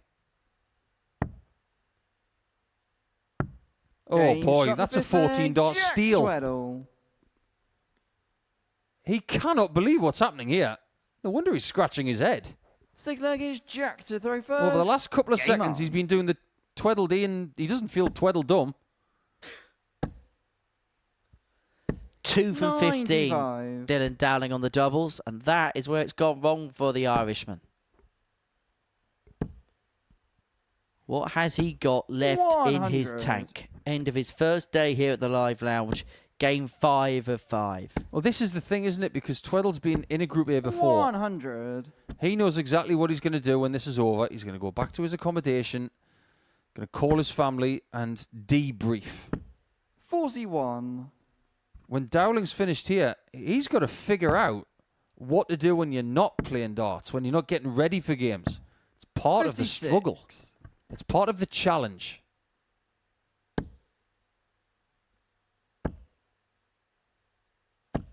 $100. It's part of tour life. Doesn't matter what sport you're in. You've got to figure out how to manage the day.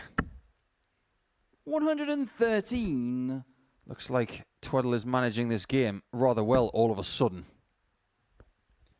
Just that little bit of class beginning to shine through, isn't it? We kind of said it about Nathan Pott in the previous game against Dustin Straver, where he kind of laboured for a time, but then as he saw the finishing 68. line approach, he Jack, managed you've got to 137. find another level just to take the game away from his opponent. And it feels like Jack Tweddell's doing something similar here. 59. And you may ask yourself a question. Why did he not go for 57 when on 137? Because he didn't need to.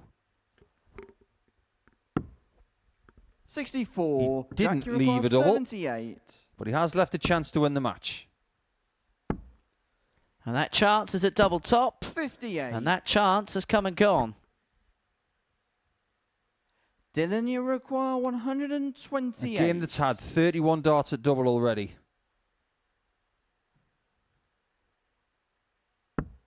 Jack wants a situation where there's only 32. Maybe 33.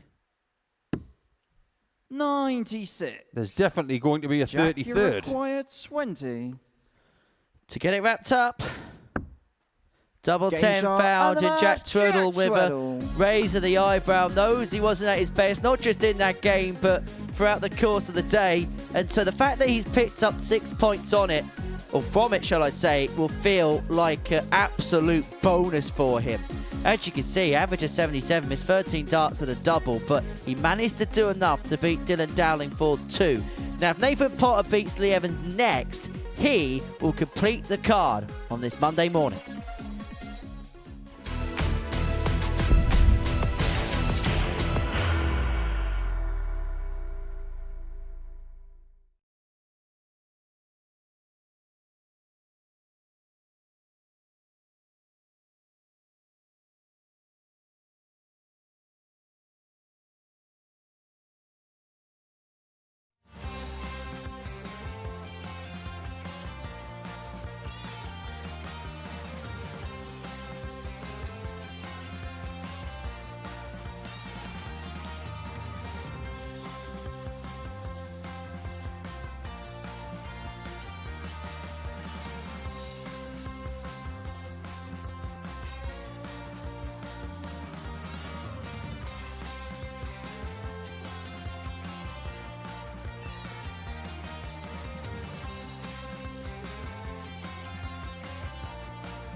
Two more games to go on this Monday afternoon, and if Nathan Potter wins this clash with Lee Evans, then he would have completed the card on this Monday afternoon. 4 wins from 4 for the 22-year-old, and if he wins this, then he will be picture perfect at the top of the Group A standings. Up against him, Lee Evans, a man who so far today has ran hot and cold in matches. Averaged 97.5 in his first game, then average 79.26. Followed that up with a 98.56 and then an 80.85. So if we're going with the current trend and pattern, he is going to put in an absolute stauncher of an average. As for Nathan Potter, He has been streamlined good all day long. 100. If he lands that first start where he's just landed it, I think Evans might be on the end of something he doesn't want to be on the end of. 85.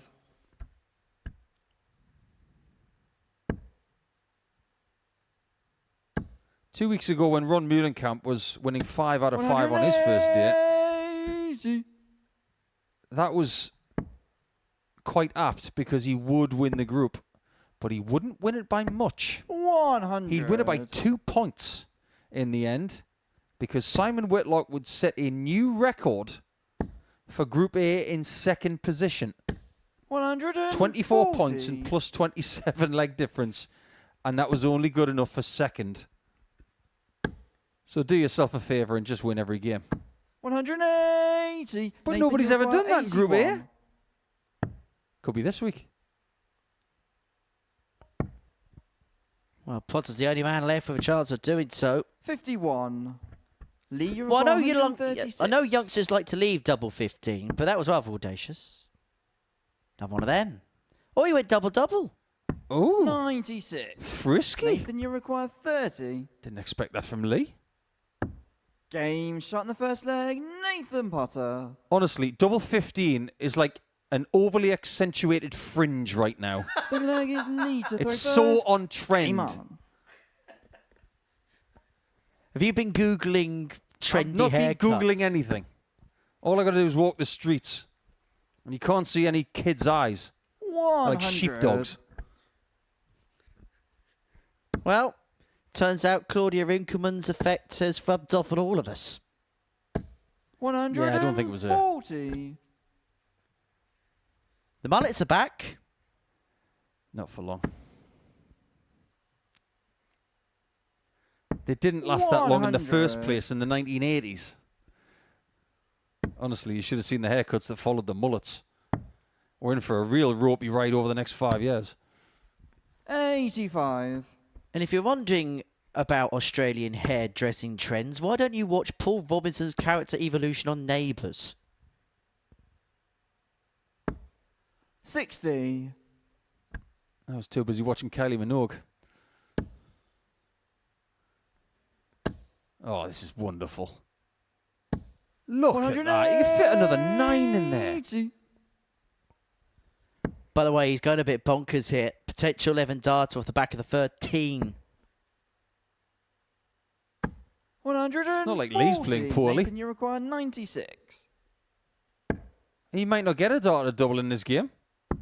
Game shot in the second Seriously, leg. Nathan that 11 Potter. darter breaks the throw. And this just goes to show what talent Nathan Third leg has. is Nathan to throw Don't first. tell anybody Game the on. average because you'll just spook it. Oh, that doesn't matter. Doesn't matter. I won't, but our graphics operators will. 100. Look at the state of them. The moment we mention it is the moment it's not going to be broken. Yes, I'm superstitious, but Daryl Pilgrim will be thinking, keep talking. 100.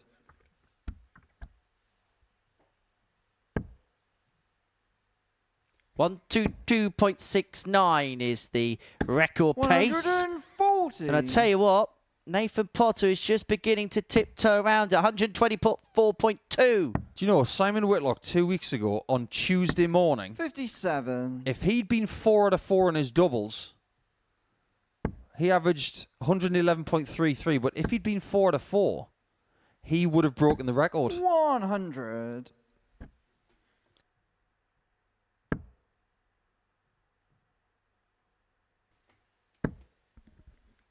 If he's going to be on with a shout for the record 60. average, he has to take out the Nathan, you're 161. But we also 161. know that he'll probably prioritise winning the leg. So even if he had a go, he may not even looked at the ball. Just hit a 9 darter on the last leg.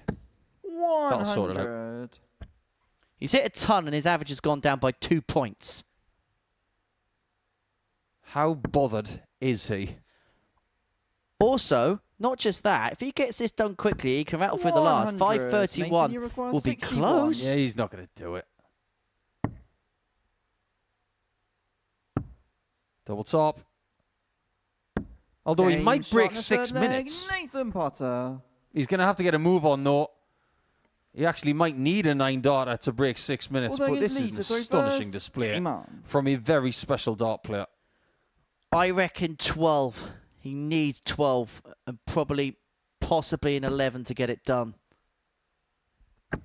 81. He's thrown 39 for 3 legs. What are you up to, young man? 140. 117.36. The current average. It blitzes the highest we've had this year, which is 111.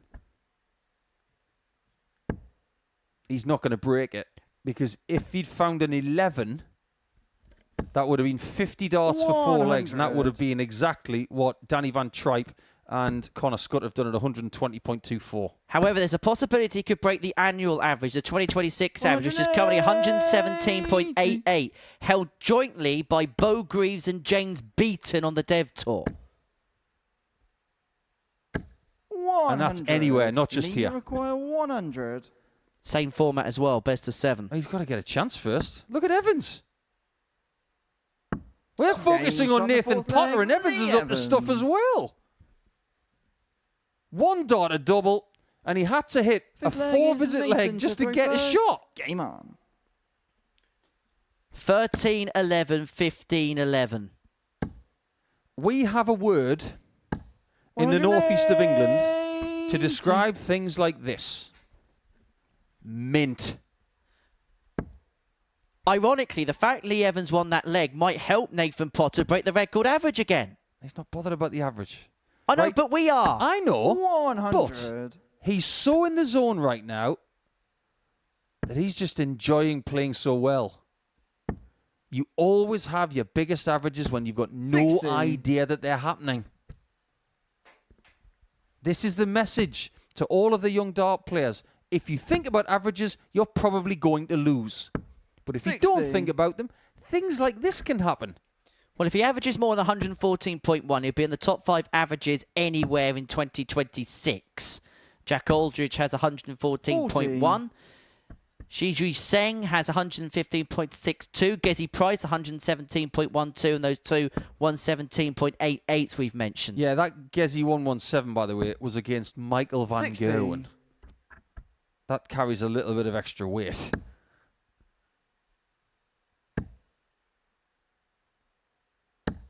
Oh. 140. Astonishing.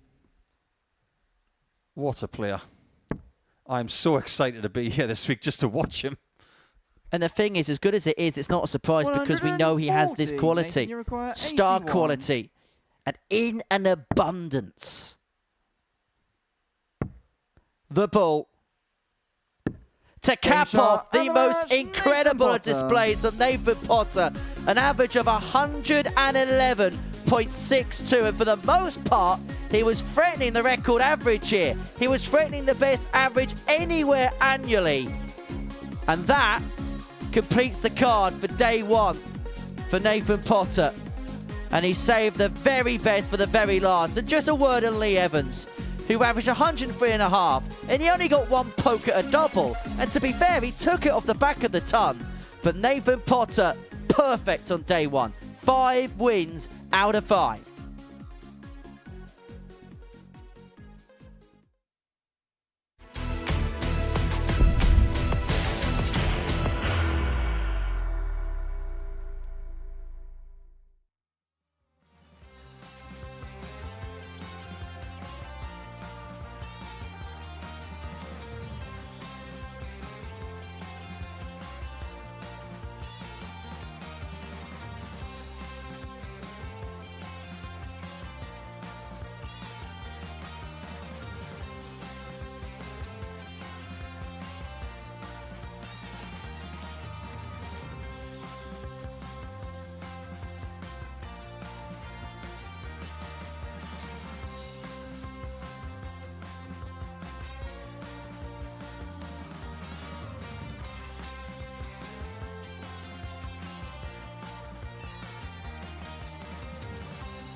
Here we go then, final game of the day here at the Live Lounge in Portsmouth. Your live darts coverage on Pluto TV coming to a close with Graham Usher and Dustin Straver. Now, if you missed what happened before the break, well, where have you been?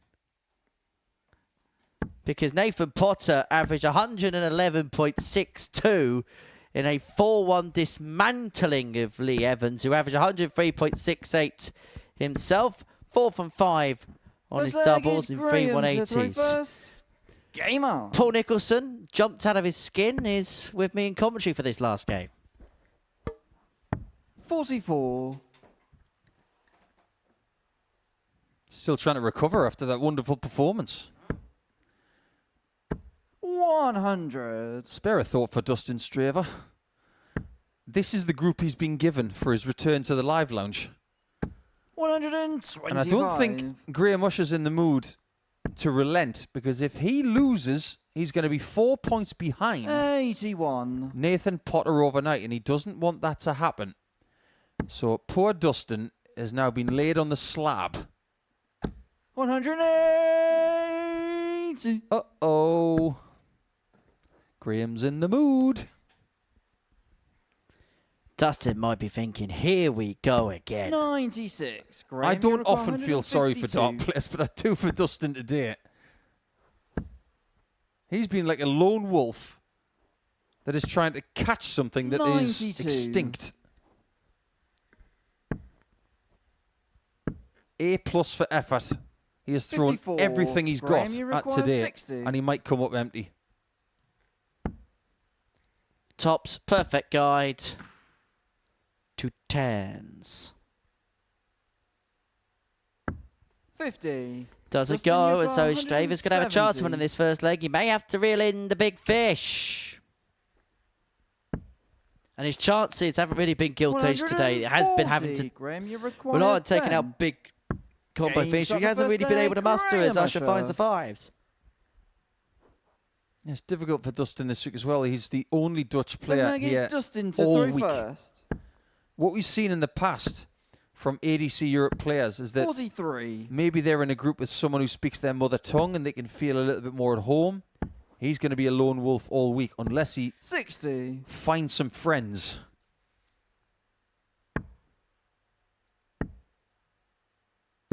$135. I remember when we had Nick Crowell here. Do you remember Nick? Oh, yes. Lovely guy. Everybody liked Nick. But he was the only Dutch-speaking player in the group, and it felt as if it was really difficult for him because his English 58. wasn't brilliant. So for him to communicate with the group was really tough.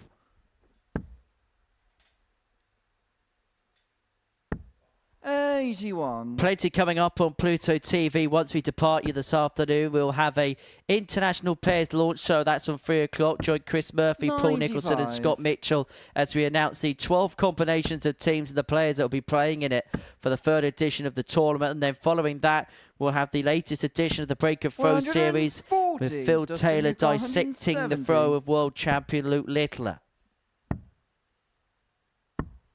51. Graham, you require 40.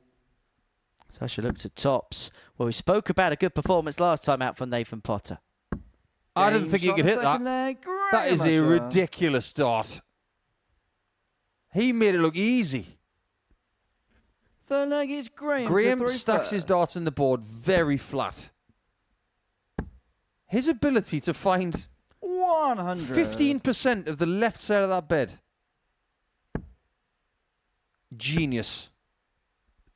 60.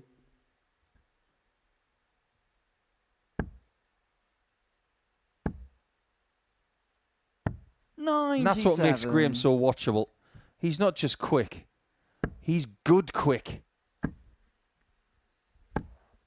100.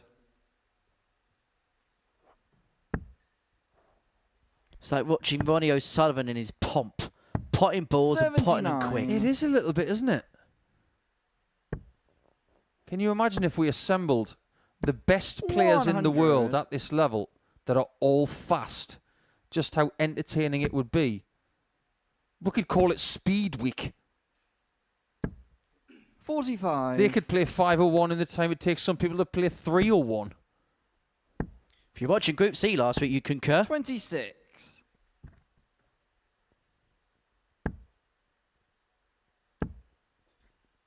Starting to worry that 60. Dustin might not even get a dart at a double.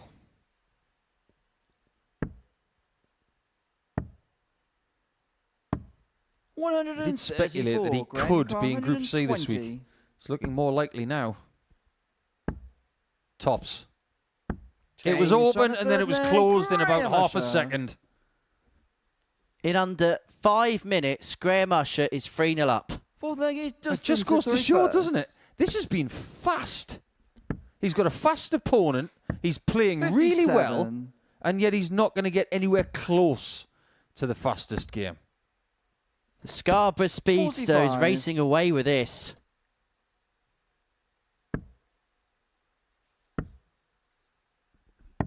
$57. I'm going to go on the record right now, and I'm going to say this.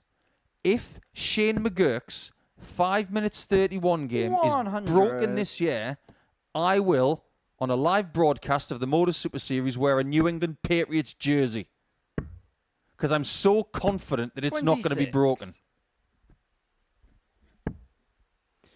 Can somebody get onto Amazon quick? 100. Not going to need it. No one's breaking that record. 140. There's a game that could break it. Danny Lau, Biggins, Moreno, Blom. If that goes 4-0 quick and someone plays well, that could be absolutely 60. obliterated. Yeah, congratulations to Moreno on winning in the Isle of Man yesterday. Second WDF tournament winner of the year. 100. But this looks like potentially the end. Straver's going to get a look at the 1-2-1, but you get the sense if he doesn't get it, 100. it could well be close to 121. curtains for him. Trouble 17. He's not going to get a look at the ball. And so Usher here back for 96 to wrap it up and to wrap it up rather comprehensively. Double 18 to get it done for Zip. 2 9s. 78. Not there. Straver will get a look at a double. He's got shots, which means he's got a chance. Game shot on the fourth leg. Dustin Straver.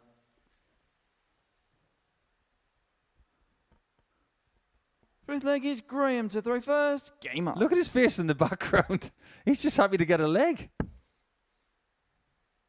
Imagine what it's been like for him all day. Gets to the hockey full of hope. And then within 2.5 minutes, 55. people are using him for target practice. 83. Just so happens that the people that are beating him today are fans of playing quick players. 60. I think if he was playing Matt Clark right now, it would be slightly different. 125. Consequently, Matt Clark has 3 weekly titles. So does Graham Usher. 140. So does Reece Robinson. He didn't get his 4th a couple of weeks ago. Which means he will not be in Champions Week.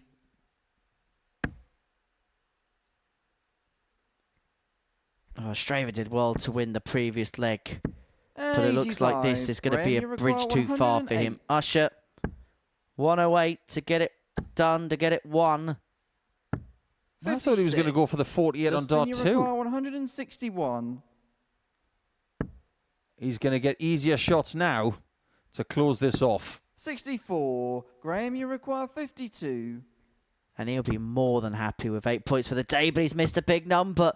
It means only 1. But he only needed 1 at double 16. And for Graham Usher, that is 4 wins out of 5. He lost his opening game against Nathan Potter by 4 legs to 1, but would then win the subsequent 4. And a good day's work for the gambler completed. A 4-1 success over Dustin Straver. Coming up next, we'll have reaction and analysis from the Pluto TV studio.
Welcome back to the live lounge reports of Group A has come to a close. What a day we have seen here at the Super Series. What a day it's been for Nathan Potter, winning all 5 of his matches, and his last one was the best one, averaging in excess of 111 against Lee Evans, who himself averaged 103 and only got one look in at the double.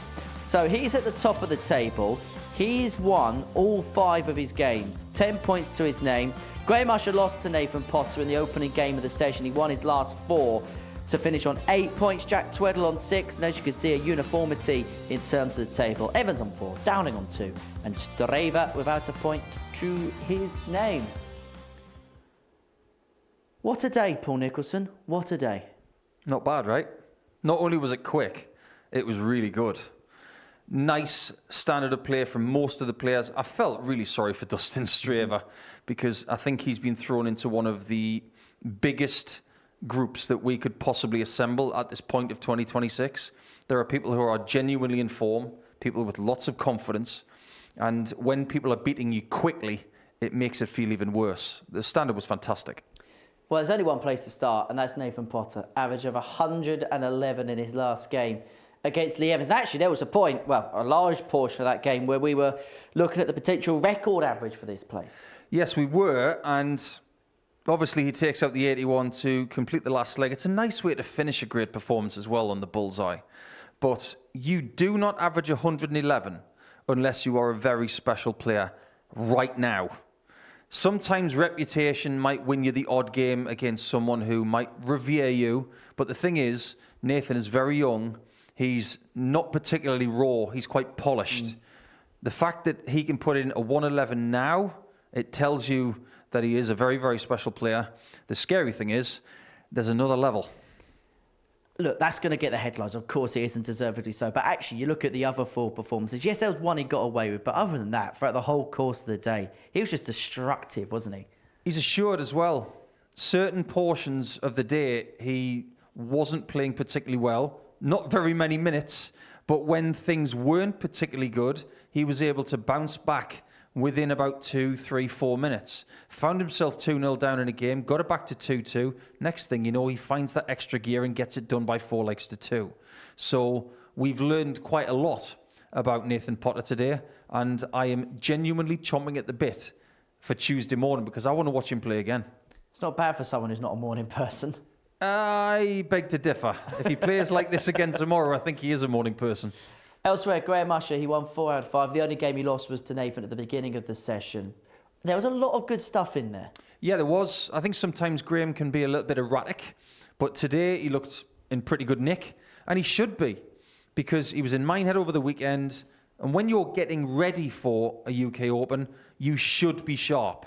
It's got nothing to do with the fact that he lost on Friday morning to Cristo Reyes. It's the fact that he has done lots of work to get to that point. He's only 2 days removed from Minehead coming to Portsmouth, so the fact is we should have expected him to be sharp, and largely he was. And we kind of mentioned it in commentary earlier on this morning, the fact that the players who had played at Minehead at the weekend, none of them had a good experience there. But the fact that they've played on the stage, may not have the best of experience, there may be a point for them to prove coming into this week. Yeah, I guess there is. You have high hopes of being the story on the Friday at Minehead. I'm the person who grabs the headlines, a bit like Paul Hogan did on multiple occasions. But nobody really did that. And we know that Potter and Tweddell and Graham Usher weren't able to do that, so they had a little bit of freshness coming into this Monday morning challenge. I always say that the greatest players have their best performances when they've got a nice mix of sharpness and rest. And I think all 3 of them do have that. In terms of Jack Tweddell, we judge him by different standards now, very high standards at that. So can we be a little bit disappointed in terms of his performances today, but at the same time he can be very happy with the points total he's got on the board? I think it's easy for us to be disappointed in the levels that we expect from Jack, coming into today. He didn't perform to his A-grade level, but he didn't have to. He's going to have to do that by the end of the week. But he's going to be his own worst critic. He knows, as ADC Global Champion, someone who's won the last Challenge Tour event, that he's now got a target on his back, and he's expected to put in big numbers, to put in performances. Today wasn't that day, but there's no reason why tomorrow or Wednesday can't be. He's off the back then of winning his first big tournament. Look, you know what it's like having won a major yourself. How does it change? Maybe not so much within yourself, but how other people perceive you as a threat once you've won something big. It does change.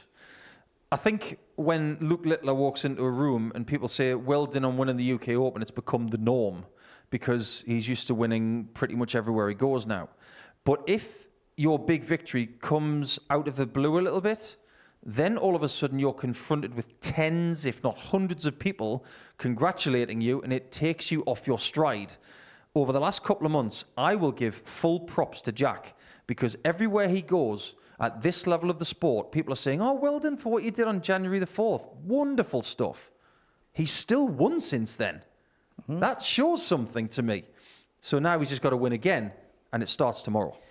Lee Evans, he's probably one of the hardest done players being on 4 the way he's played today.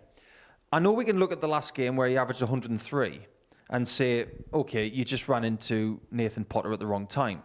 But there was enough from today to say to me that he could win this week. Multiple averages in the high 90s early on in the day.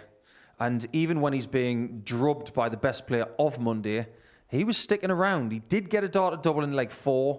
And we don't know what could have changed if he'd got a second dart double. The levels look good. I think the sharpness is going to get even better as the week goes on.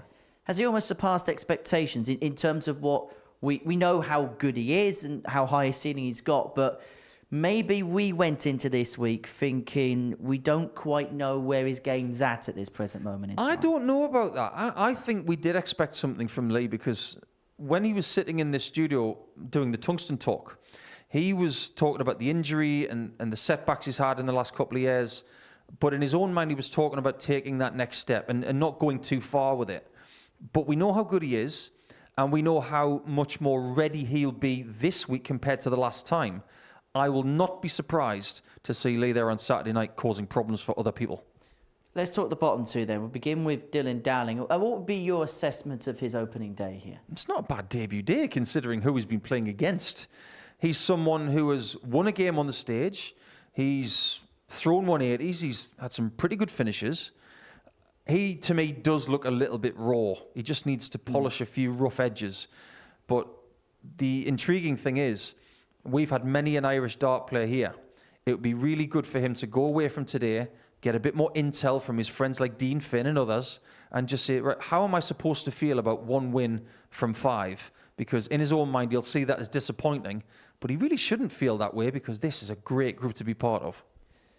As far as Dustin Straver is concerned, he'll probably look at it now and think, Group C is probably going to be where I'm going to be on Thursday and Friday. But if he can carry on playing on that throughout the course of the week, he's going to get joy in that secondary group. There's a likelihood that these players at the top of the table are not going to repeat the numbers. Now, if they do, and Dustin is going into Group C with very few points, fair enough. You just wipe the slate clean and you go for a new challenge against other players. But if they come off the top a little bit, he wasn't that far away.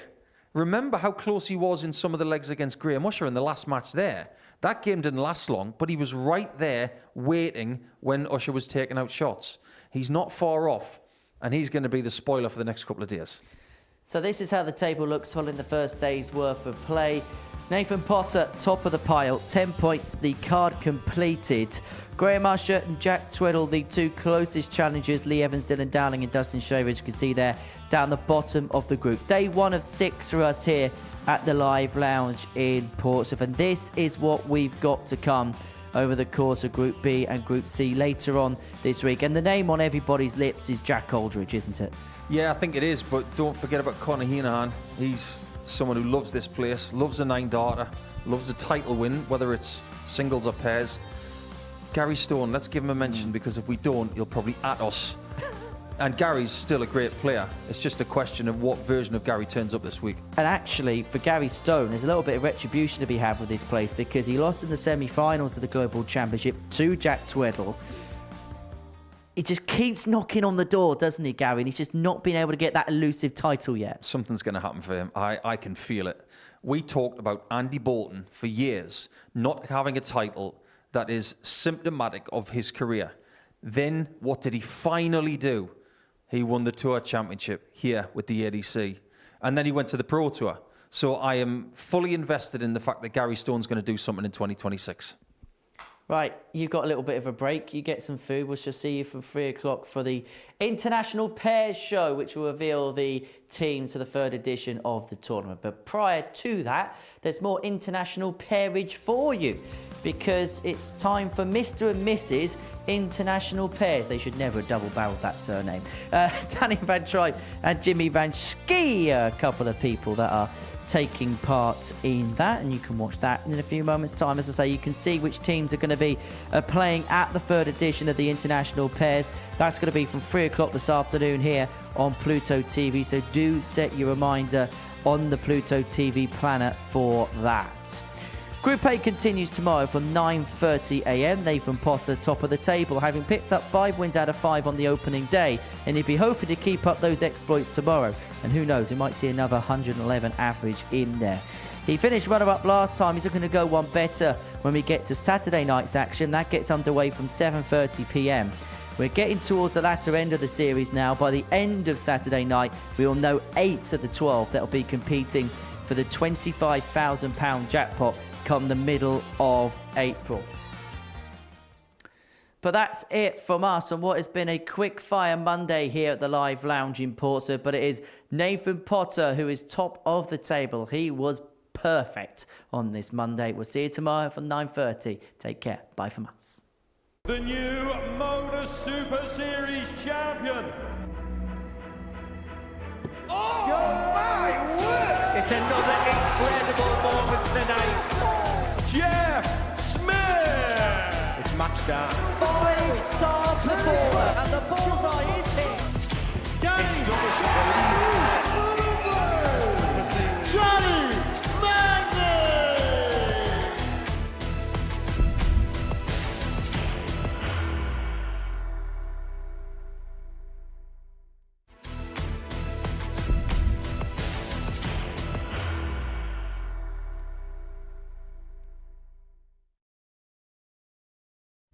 You will be disappointed with that. He wanted to have Graham one dart. requires 20.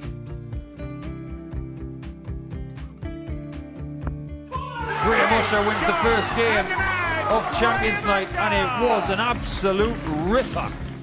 He hit one of them on tops. He missed one on double 12. Which one is it? It's the hit. Outside opportunity for Andy Hamilton. Van der Velde should be getting a match start again here. He's already had one.